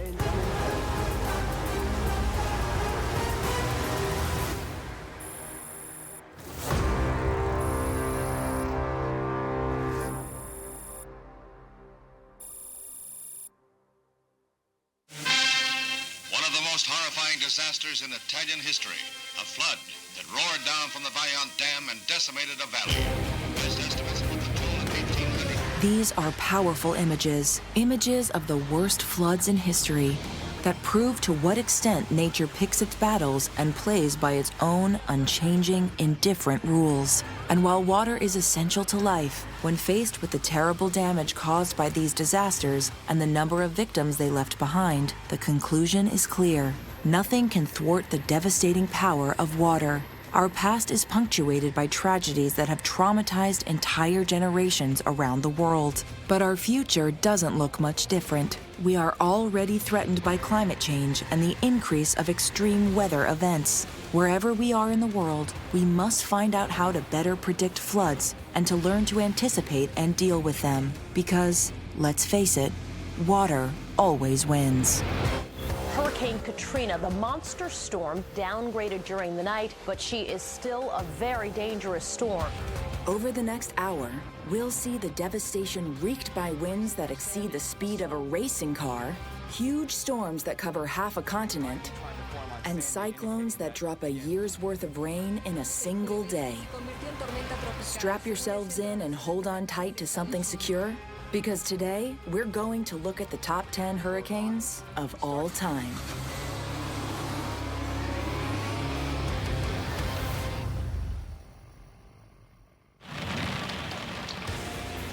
Hurricanes, cyclones, typhoons. These are just different names used around the world for the tropical storms that generate winds over 118 kilometers per hour. These storms can only form over water that's 26 degrees Celsius or warmer, restricting them to the zone between the tropics. And they unleash a gargantuan amount of energy. I think this is a very scary storm, even for people who've been in a lot of storms. With winds that exceed 150 kilometers per hour, and rainfall so heavy it can deluge entire regions with as much as 1 meter per day, the average hurricane releases enough energy to power the entire world for months. These are some of the most intense, destructive, and deadly weather events on the planet. To determine the #1 storm event, we'll look at all aspects of these megastorms. These include their size, speed, and power, as well as the human and financial costs. We'll also consider some of their surprising after effects. So, as the storm clouds gather, let's have a look at number 10 on our list. At number 10, we have a cyclone that rocked the state of Florida in 1992. Hurricane Andrew. Like all tropical cyclones, Andrew began when the air over warm water rose rapidly, pushing cooler air downward and forming cyclonic winds. Then, as the developing storm neared the warm waters of the Bahamas, it suddenly gained strength. Then, in a little over 24 hours, it escalated to the strongest hurricane status, Category 5. After leaving a trail of destruction across several islands in the Bahamas, Andrew made landfall in South Florida, where it would do the majority of its damage. From Hurricane Andrew is now up to 60%. Florida is used to hurricanes. In fact, 88% of all hurricanes that land in the U.S. strike either Florida or Texas. So what made Andrew stand apart from all the others? One word: carnage. It's about 8:30, and we're going to tell you that parts of Ocean Drive are basically impassable. It's not a good idea to get out here at this hour. Winds reached an incredible 280 kilometers per hour, destroying everything in their path.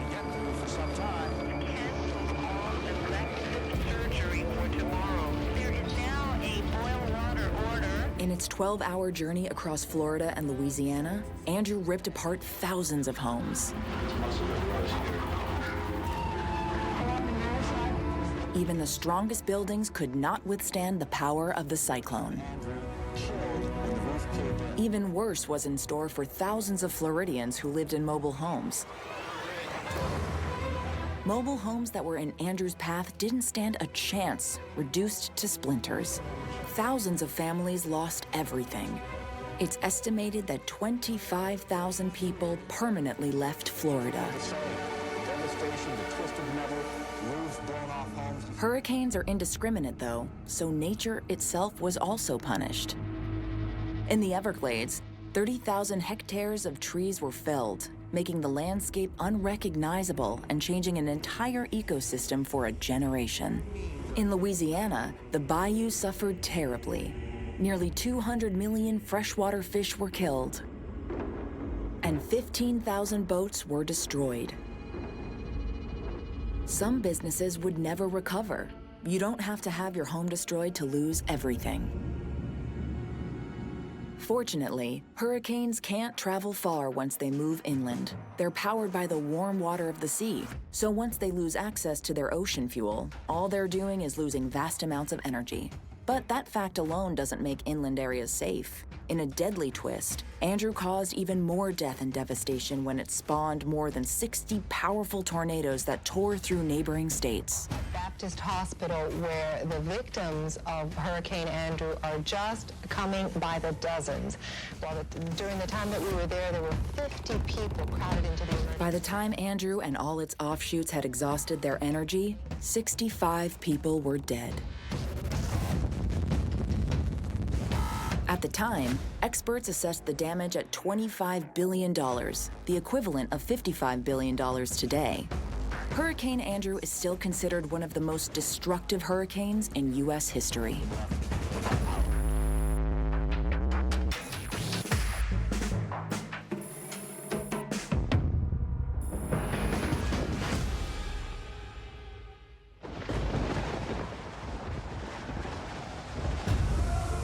At number 9, we have an entry that technically is not a hurricane.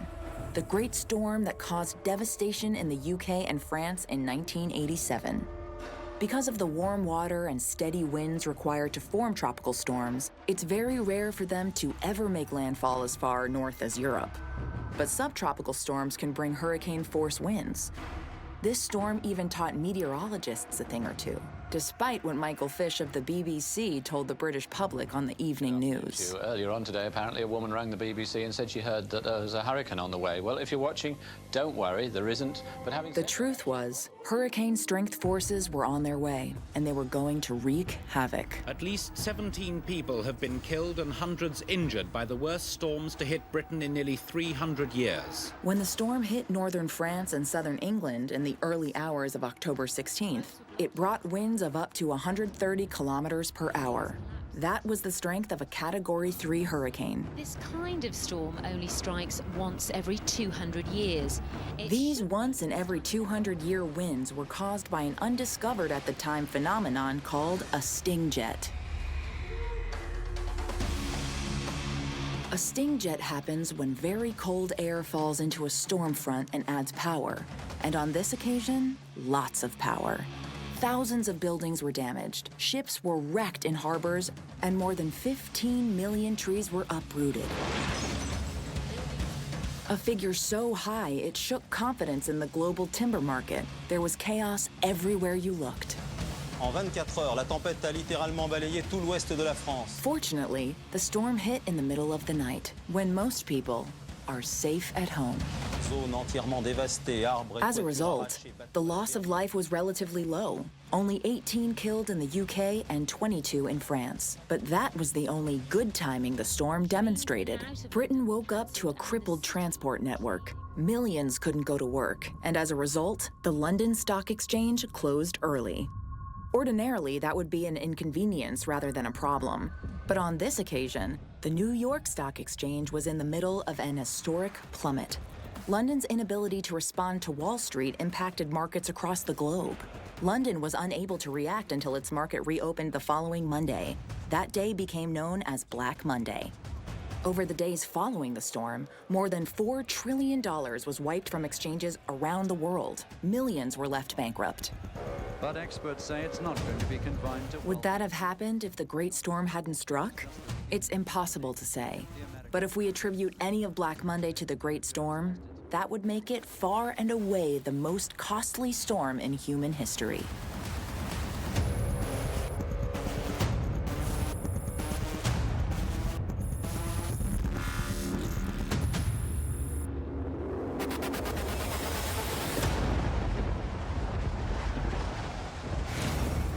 When hurricanes strike regions of poverty, the danger they present is magnified and the damage multiplied. That's what happened with number 8 on our list, Cyclone Idai of 2019. Most of the time, the cyclones that form over the waters of the Indian Ocean approach the African coasts and then head west again. But Idai, in orange, changed course and turned around to hit the mainland. For 2 weeks in March of 2019, the tropical storm that became Cyclone Idai terrorized Mozambique, Zimbabwe, and Malawi in Southeast Africa. Though its winds of 190 kilometers per hour were much weaker than those of Hurricane Andrew. In the Mozambique port city of Beira, across the region, hundreds of thousands of homes were destroyed, and millions were left homeless. There were more than 1,000 people killed, many by flying debris from these ramshackle houses. These figures could actually be far greater, as they're impossible to verify. The homes were handmade, and the records were incomplete. However, the worst damage was caused by floodwaters. Southern Africa was in drought, and such dry ground is prone to flooding.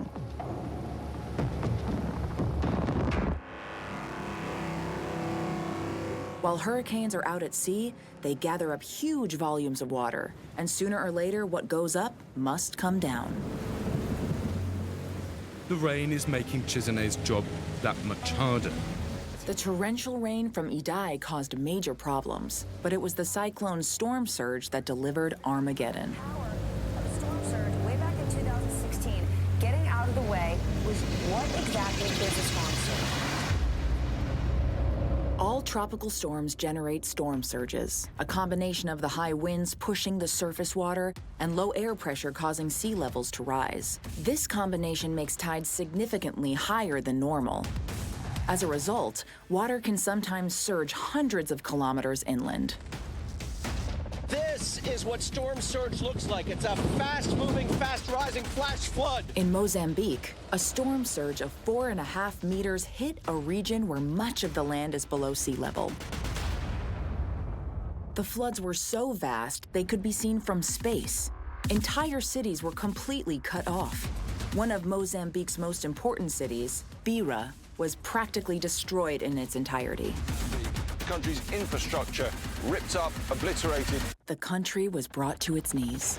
People's lives pulled apart and destroyed.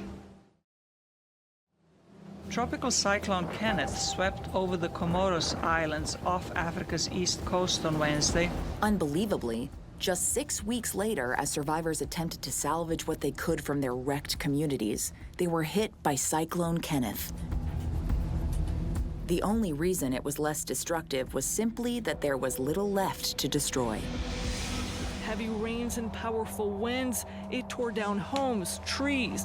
The impact of Idai was so widespread and devastating that a year later, more than 100,000 people were still homeless, with 9 million having no access to clean water. Thousands of people have had little or no food, medicine, and other essentials.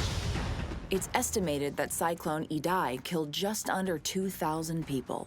It made 3 million people homeless and caused over $2 billion in damage.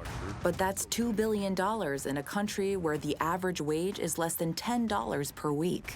Comparatively, the damage done was in the hundreds of billions of dollars. As Idai demonstrated, it's not just the strength of the hurricane that quantifies its impact. The relative strength of the region's economy can be just as big a factor.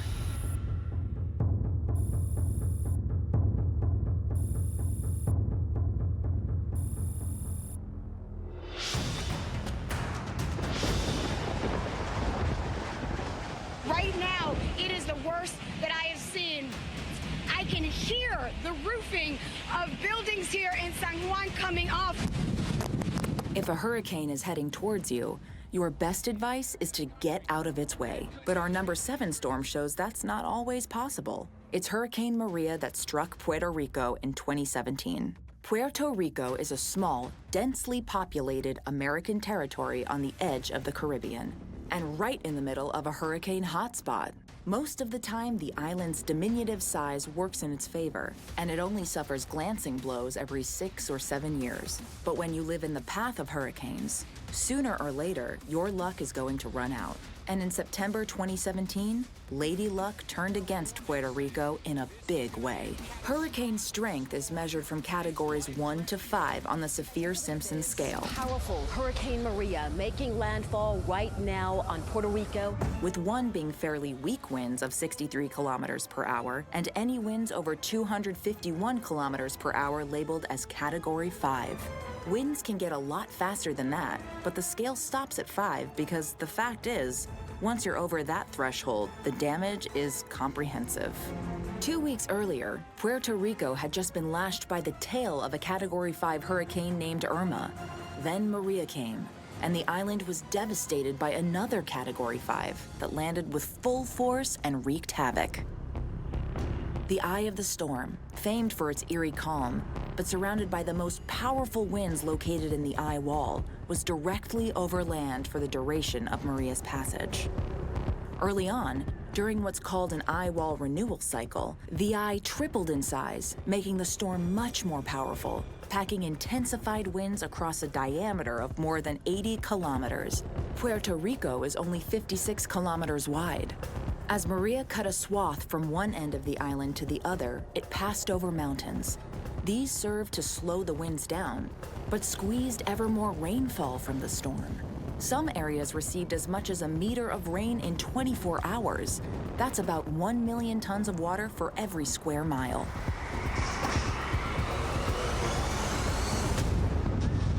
That's the equivalent of an Olympic-sized swimming pool being emptied onto an area the size of New York's Central Park every 90 seconds for an entire day.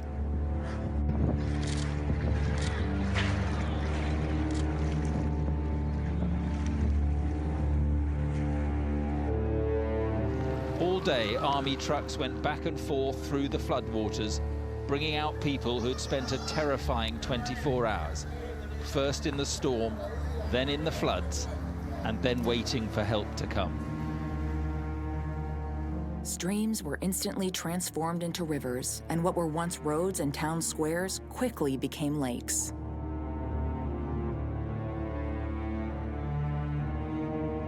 Maria's advance was slowed by the mountains, which caused the storm to linger over the island and batter its communities with continued wind and rainfall.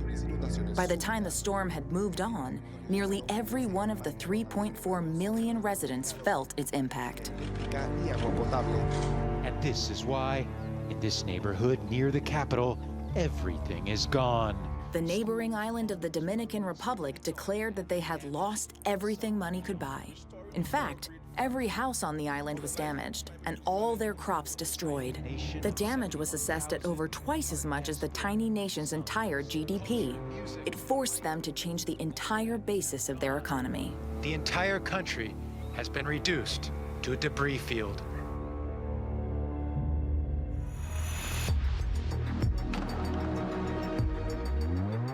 Puerto Rico suffered thanks to its dramatically higher and more densely packed population. Over 3,000 were killed, and it was many months before electricity and communications were fully restored. The damage was put conservatively at $90 billion. People looking for help, I'm too grateful to complain. For Puerto Ricans and the islands around them, those few days with Maria likely determined their fortunes for decades to come.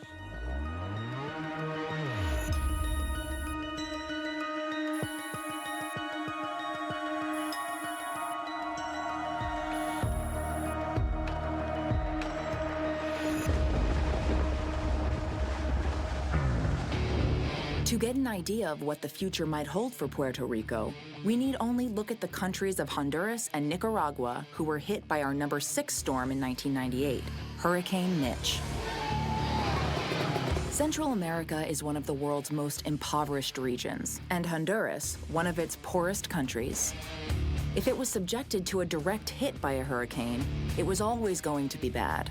But Hurricane Mitch was catastrophic. Formed in the heart of the Caribbean, Mitch is a monster. While approaching Central America, it had an eye 30 kilometers in diameter and was more than 80 kilometers wide. It was a Category 5 storm, with winds topping out at 300 kilometers per hour. Clearly, wherever this superstorm made landfall, serious trouble would follow. Then suddenly, it slowed down. By the time Mitch hit Honduras, its winds had slowed to Category 2 status, and it seemed like disaster might be averted. But that was before the rain started.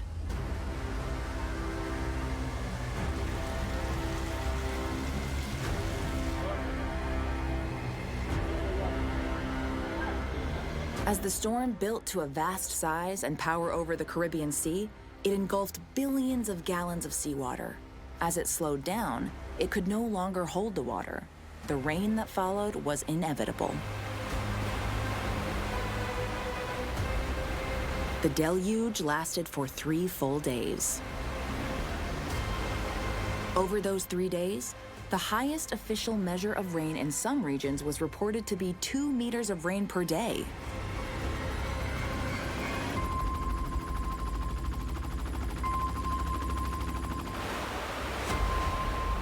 No place on Earth could withstand such a cataclysm.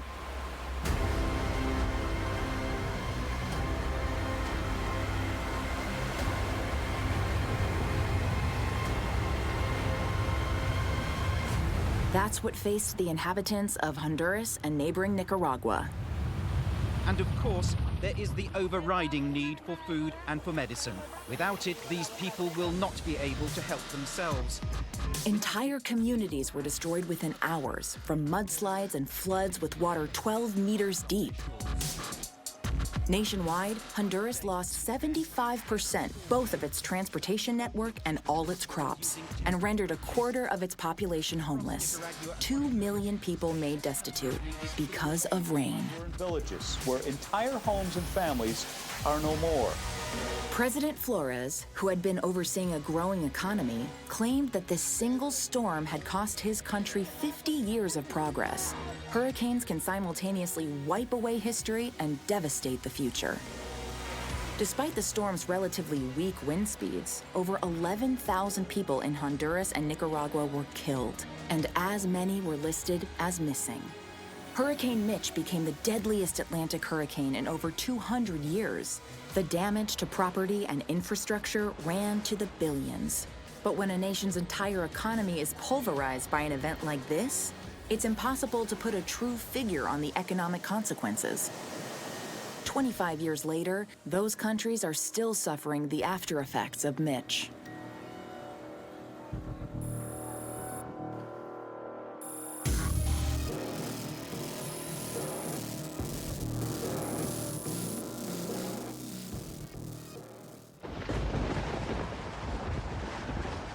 At number 5, we're going to see what happens when a hurricane strikes the world's richest city, Hurricane Sandy, which hit Cuba, Haiti, and the USA in 2012. There is something potentially scary brewing in the Atlantic Ocean. Conditions this year are similar to 1991, the year of the perfect storm. Modern satellite imagery and modeling technology allows meteorologists to more accurately predict which storms are likely to become hurricanes and predict the paths they're likely to take. However, these cyclones can still offer a few unpredictable surprises, and Sandy had plenty. That's not a very good direction. It's a very unusual one. We watch it, we watch it, we watch it, we watch it. Okay, great to have you with us tonight, Sam. Thank you. In October of 2012, it was a Category 3 hurricane that very quickly made landfall in Cuba, Haiti, and Jamaica. Sandy caused widespread damage across these islands, destroying populated areas and leaving upwards of 200,000 homeless, but amazingly, only caused 60 deaths. After its journey across those islands, Sandy appeared to be petering out, was on course to be just another fairly standard Atlantic hurricane. But Sandy's trajectory took it to the United States, and what happened next made it historical. And that's when things could definitely get a little bit tricky. Thanks to unusually warm waters along the eastern coast of the U.S., Sandy regained her strength and hurricane status, deluging every coastal state all the way up to the Canadian border. The mid-Atlantic region is bracing for Sandy, a slow-moving monster of unprecedented size and scope. This is a rare phenomenon, but not unheard of. It's likely to continue to intensify. However, when it hit the northeast USA, it combined with a cold air storm coming down from the north to form what was called at the time a Frankenstorm. Next splashing over the seawalls at the tip of lower Manhattan. It consisted of snow, wind, and rain.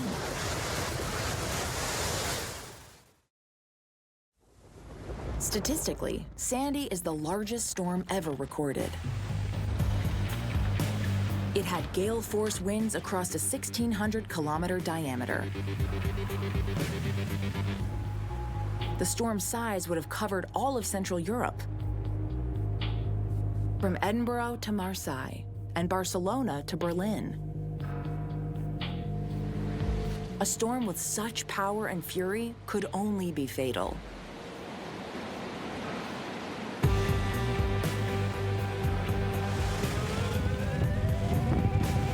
When Sandy made landfall on the coast of New Jersey, it had the perfect conditions for an equally monstrous storm surge.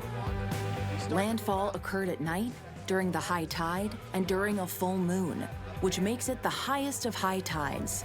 It had never been this high before. The storm surge was measured at 5 meters and carried a remarkable 800 kilometers inland.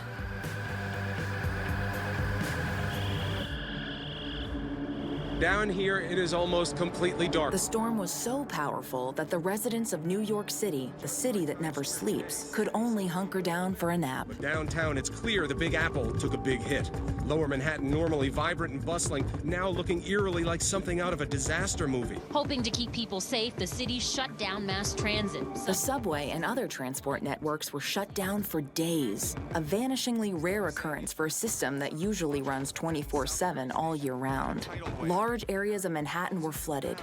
Sandy was truly cataclysmic for the city. Across the eastern USA, 233 people died, 650,000 homes were destroyed, and 8 million people were left without power. Sandy caused $70 billion in property damage. The cost to the economy, measured in billions per day, was never calculated. For the scale of destruction, the loss of life was relatively low. Had this monster storm turned left instead of right, hitting the poorer Central American countries, the death toll would have been unimaginable.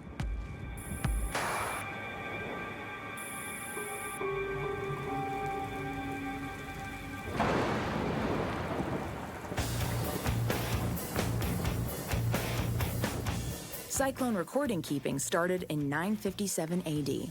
Since then, over 12,000 cyclones since have been recorded. Most of those didn't make this list, but there are a few notable storms that came close. These are the record breakers.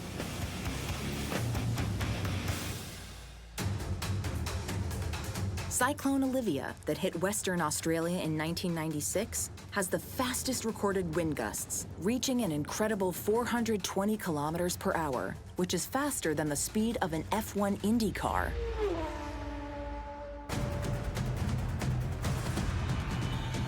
In 2013, Super Typhoon Haiyan devastated the Philippines.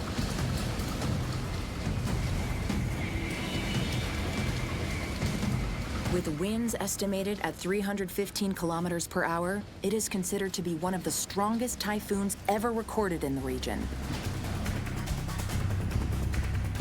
On the islands, nothing could withstand its power and fury.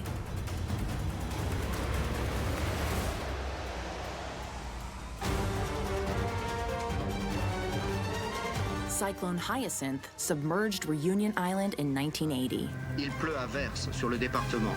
Over a 2-week period, it dropped 6 meters of rain, which was more than Maria, Mitch, and Nina combined. Car Hyacinthe l'imprévisible.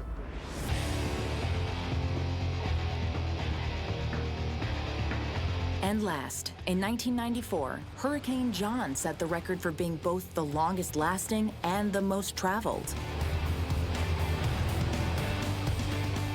John traveled from Africa to Central America, crossed over into the Pacific, and then traveled far enough west to be classified as a typhoon. Hurricane John lasted for an incredible 31 days and traveled 13,000 kilometers, all of it at sea. These are terrifying statistics, but the scariest part is that all these records will almost certainly be broken.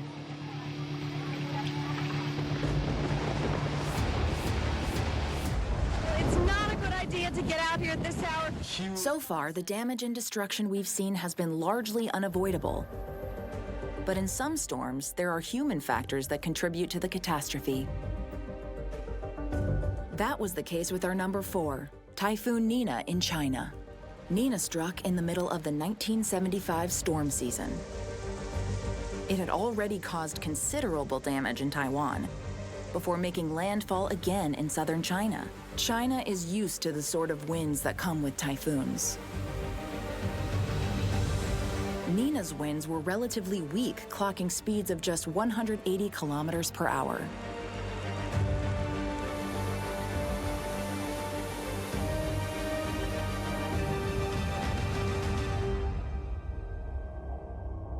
The province of Henan was totally devastated.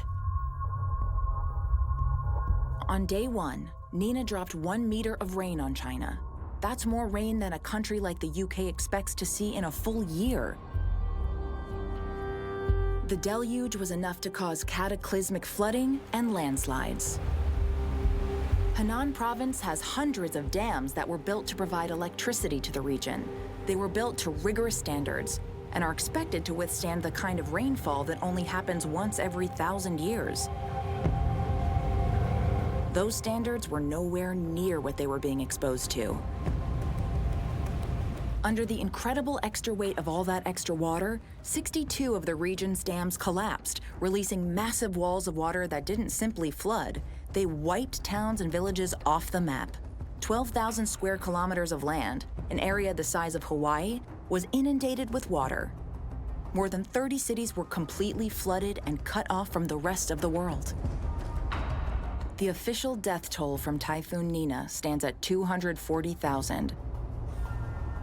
Though some estimates put the figure over 1 million. The secrecy of the Chinese state likely means we'll never know the true figure. Damage costs for the destruction would venture into the tens, if not hundreds of billions of dollars. For a truly industrialized country, it was an unparalleled level of devastation. The flooding and deaths were unavoidable given the historic rainfall. However, if the dams had not been there in the first place, the flooding would have been more catastrophic. China's engineers took every precaution. But steel and concrete don't stand a chance when confronted by the full brutal power of nature.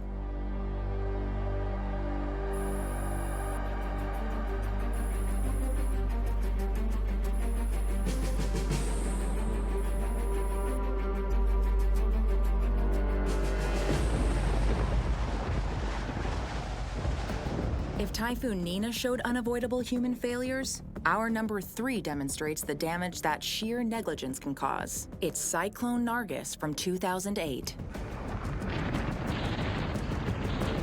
Asia is the real hotbed for cyclonic activity. The warm waters of the Indian and Pacific Oceans and the near year-round warm air means that these areas are on constant alert for the next typhoon or cyclone. At least most countries are. When Cyclone Nargis formed in the Indian Ocean in April 2008, right at the very start of the region's storm season, Indian authorities warned all their neighbors to pay close attention. Most countries did. Indian fishermen moored their boats. Bangladeshi rice farmers hurriedly harvested for fear of food shortages. However, Myanmar's military rulers did nothing, and thousands of their citizens would pay the price.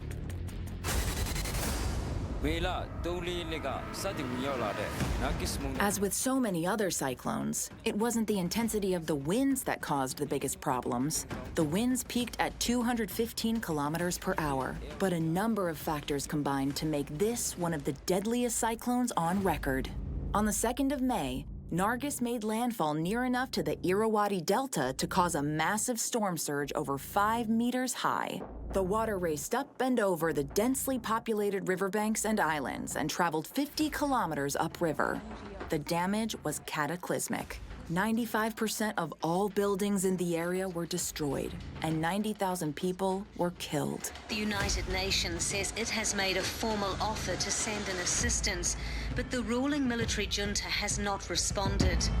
Additionally, 50,000 people from the area were declared missing and never found. Once the number of dead or missing reached 140,000 people, the authorities allegedly stopped counting.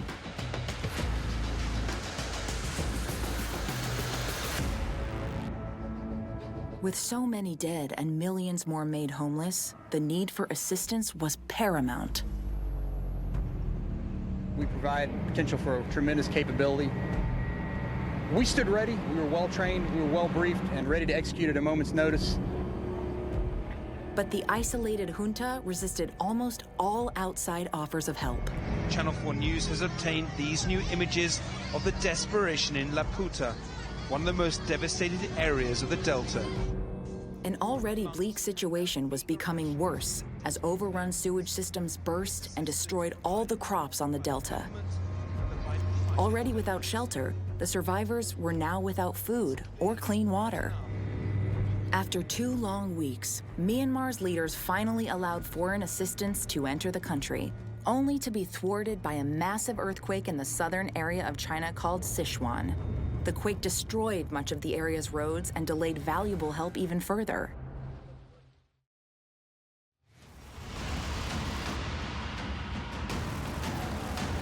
Fortunately, the scourge of diseases didn't reach the population as international organizations had feared.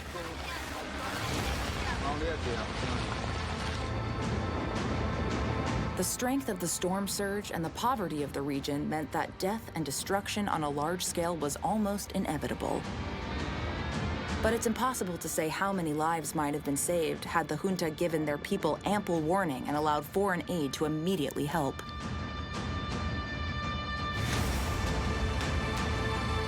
Today, the official death toll of 138,000 makes it one of the deadliest cyclones on record. But there can be no doubt that the true figure is far higher. That was just the point at which they stopped counting. Some estimate the figure to be closer to 300,000. Cyclones rarely need help from people to wreak havoc. Sadly, this was an example of people making a bad situation worse.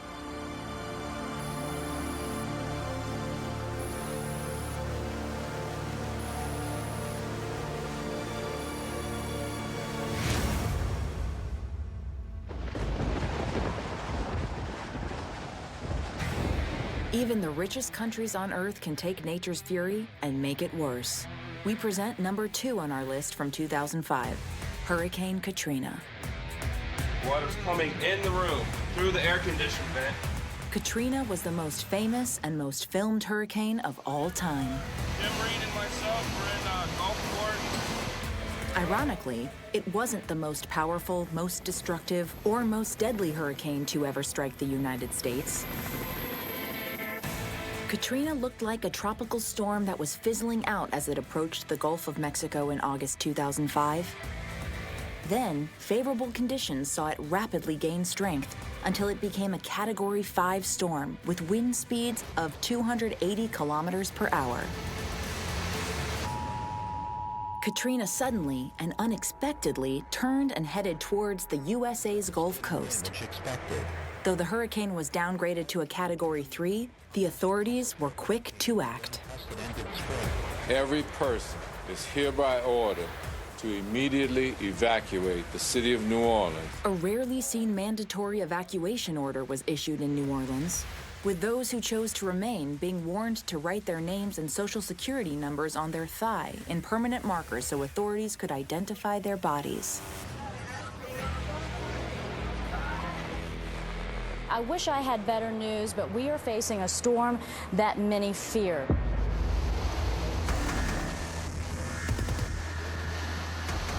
And even though they were warned and knew what was coming, the results were still shocking.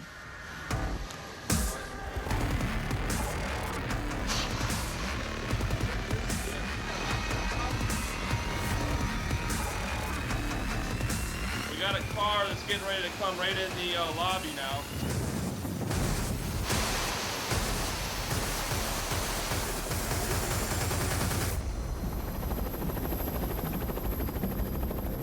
New Orleans was built 300 years ago on a natural bowl, with much of the area sitting below sea level.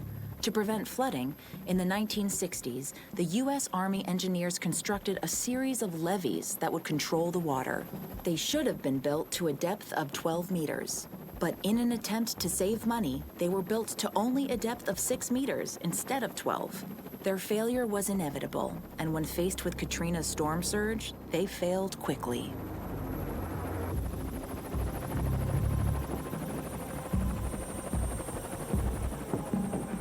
In a matter of hours, 80% of New Orleans ended up under as much as 3 meters of water.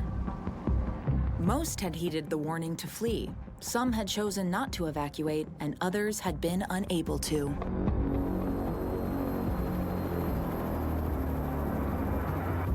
We learned that completely evacuating a large city is a monumental challenge. Tens of thousands were left stranded in a flooded and abandoned city.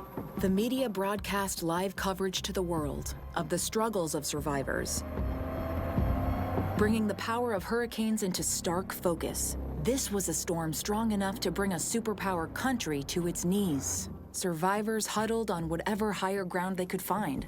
Some used overpasses, some used rooftops, and thousands gathered in the city's Superdome football stadium, which became hell on earth. They've taken hours after hours to get here. We've been waiting hours. It's stinking out here. It's just disgusting and frustrating. And we are human beings, and they're treating us like we're criminals. Violence erupted, and there wasn't enough security to stop it. We had rape victims, we had assault victims. It's just hard for me to believe that this is America. All right, so people here feeling scared about what this night's going to bring and feeling neglected by their government officials. The rescue effort for the desperate began in earnest. In truth, it was part rescue and part salvage. Rescuers used boats to go from door to door in the submerged wards that housed the largely poor and black population of the city. The walls of the searched houses would be marked with details of who had searched them and when, and if bodies or survivors were found. Though some mistakes were made. Many of these markings remain to this day, a stark reminder of one of the darkest points in recent American history.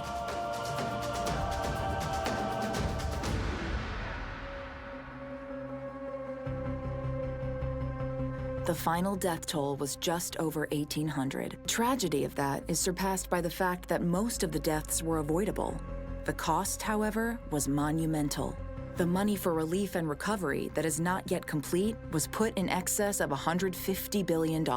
This was the damage caused by a Category 3 hurricane. Ironically, had Katrina maintained its Category 5 status and 280 km/h winds, the damage could have been much worse. The aftermath of Katrina will be felt across Louisiana for decades to come. Many left New Orleans never to return. When certain neighborhoods were rezoned and gentrified, it forced the former residents who were poor to have to relocate. Katrina is evidence of how modern world circumstances can combine to create monumental disaster. If the hurricane hit hadn't been direct, the levees may not have been broken. If in the 1960s the levees had been properly built, at a cost of millions, they would likely have held and not led to damage that cost billions. Despite not being one of the fastest, biggest, or deadliest hurricanes, Katrina is worthy of its place in our top 10. Katrina demonstrated that even in the 21st century, one of these storms can cripple one of the most powerful countries on the planet and almost totally destroy a modern city.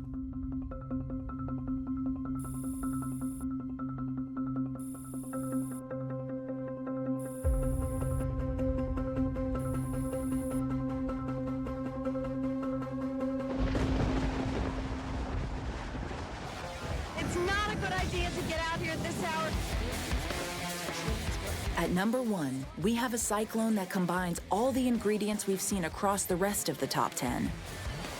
It was a perfect storm that led to one of the greatest human disasters of the modern world. It's the Bola cyclone of 1970.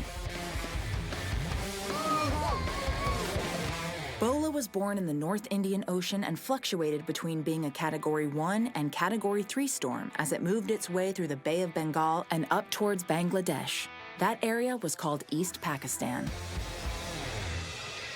The storm was strong, but by no means the most powerful cyclone of the year. Authorities were able to track it and had a good idea of where it was going to make landfall, but the government had closed the radio warning system, which meant that millions of people would get no warning.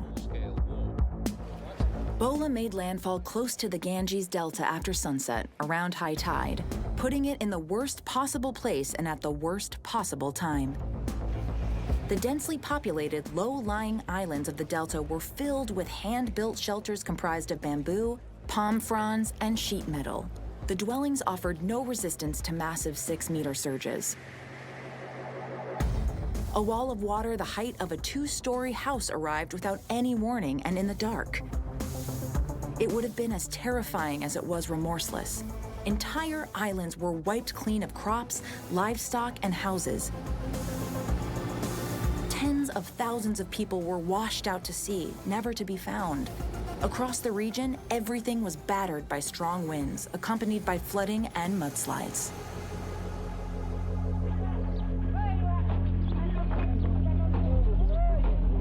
Those who survived the initial onslaught were left in darkness, not knowing what had just happened and unable to seek or help other survivors. Worse was still to come.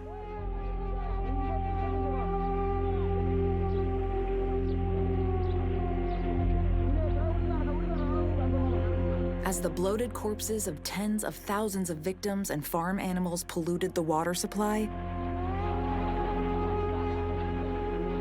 cholera and typhoid spread, causing even more death.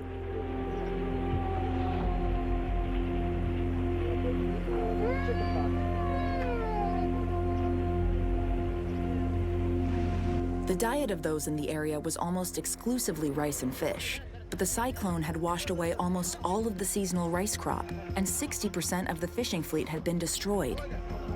Between the initial impact and the diseases and hardship that followed, it's estimated that 500,000 people died, and another 50 million were displaced.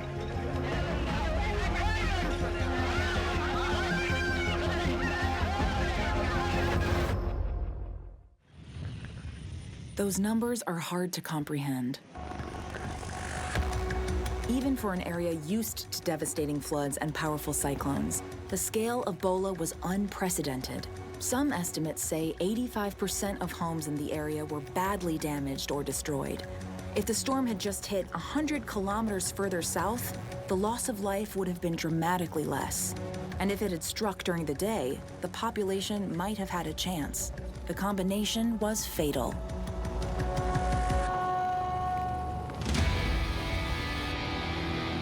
Measuring only for its wind speed of 200 kilometers per hour, Bola is one of the less powerful cyclones on this list. It was less than half the size of Sandy. Its rainfall was dramatically lower than Nina, Maria, or Mitch. But as a result of the unique circumstances and a gigantic storm surge, the death toll could be equal to the combined death toll of the other 9 storms on the list. Never before or since have we seen the circumstances of timing, location, human error, and poverty come together in such a way that created such total devastation. Hopefully, we never will again.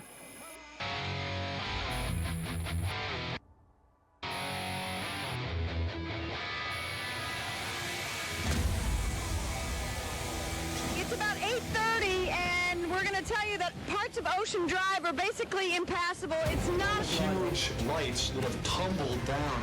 Most of us are fortunate enough to have never encountered the formidable power of these tropical cyclones.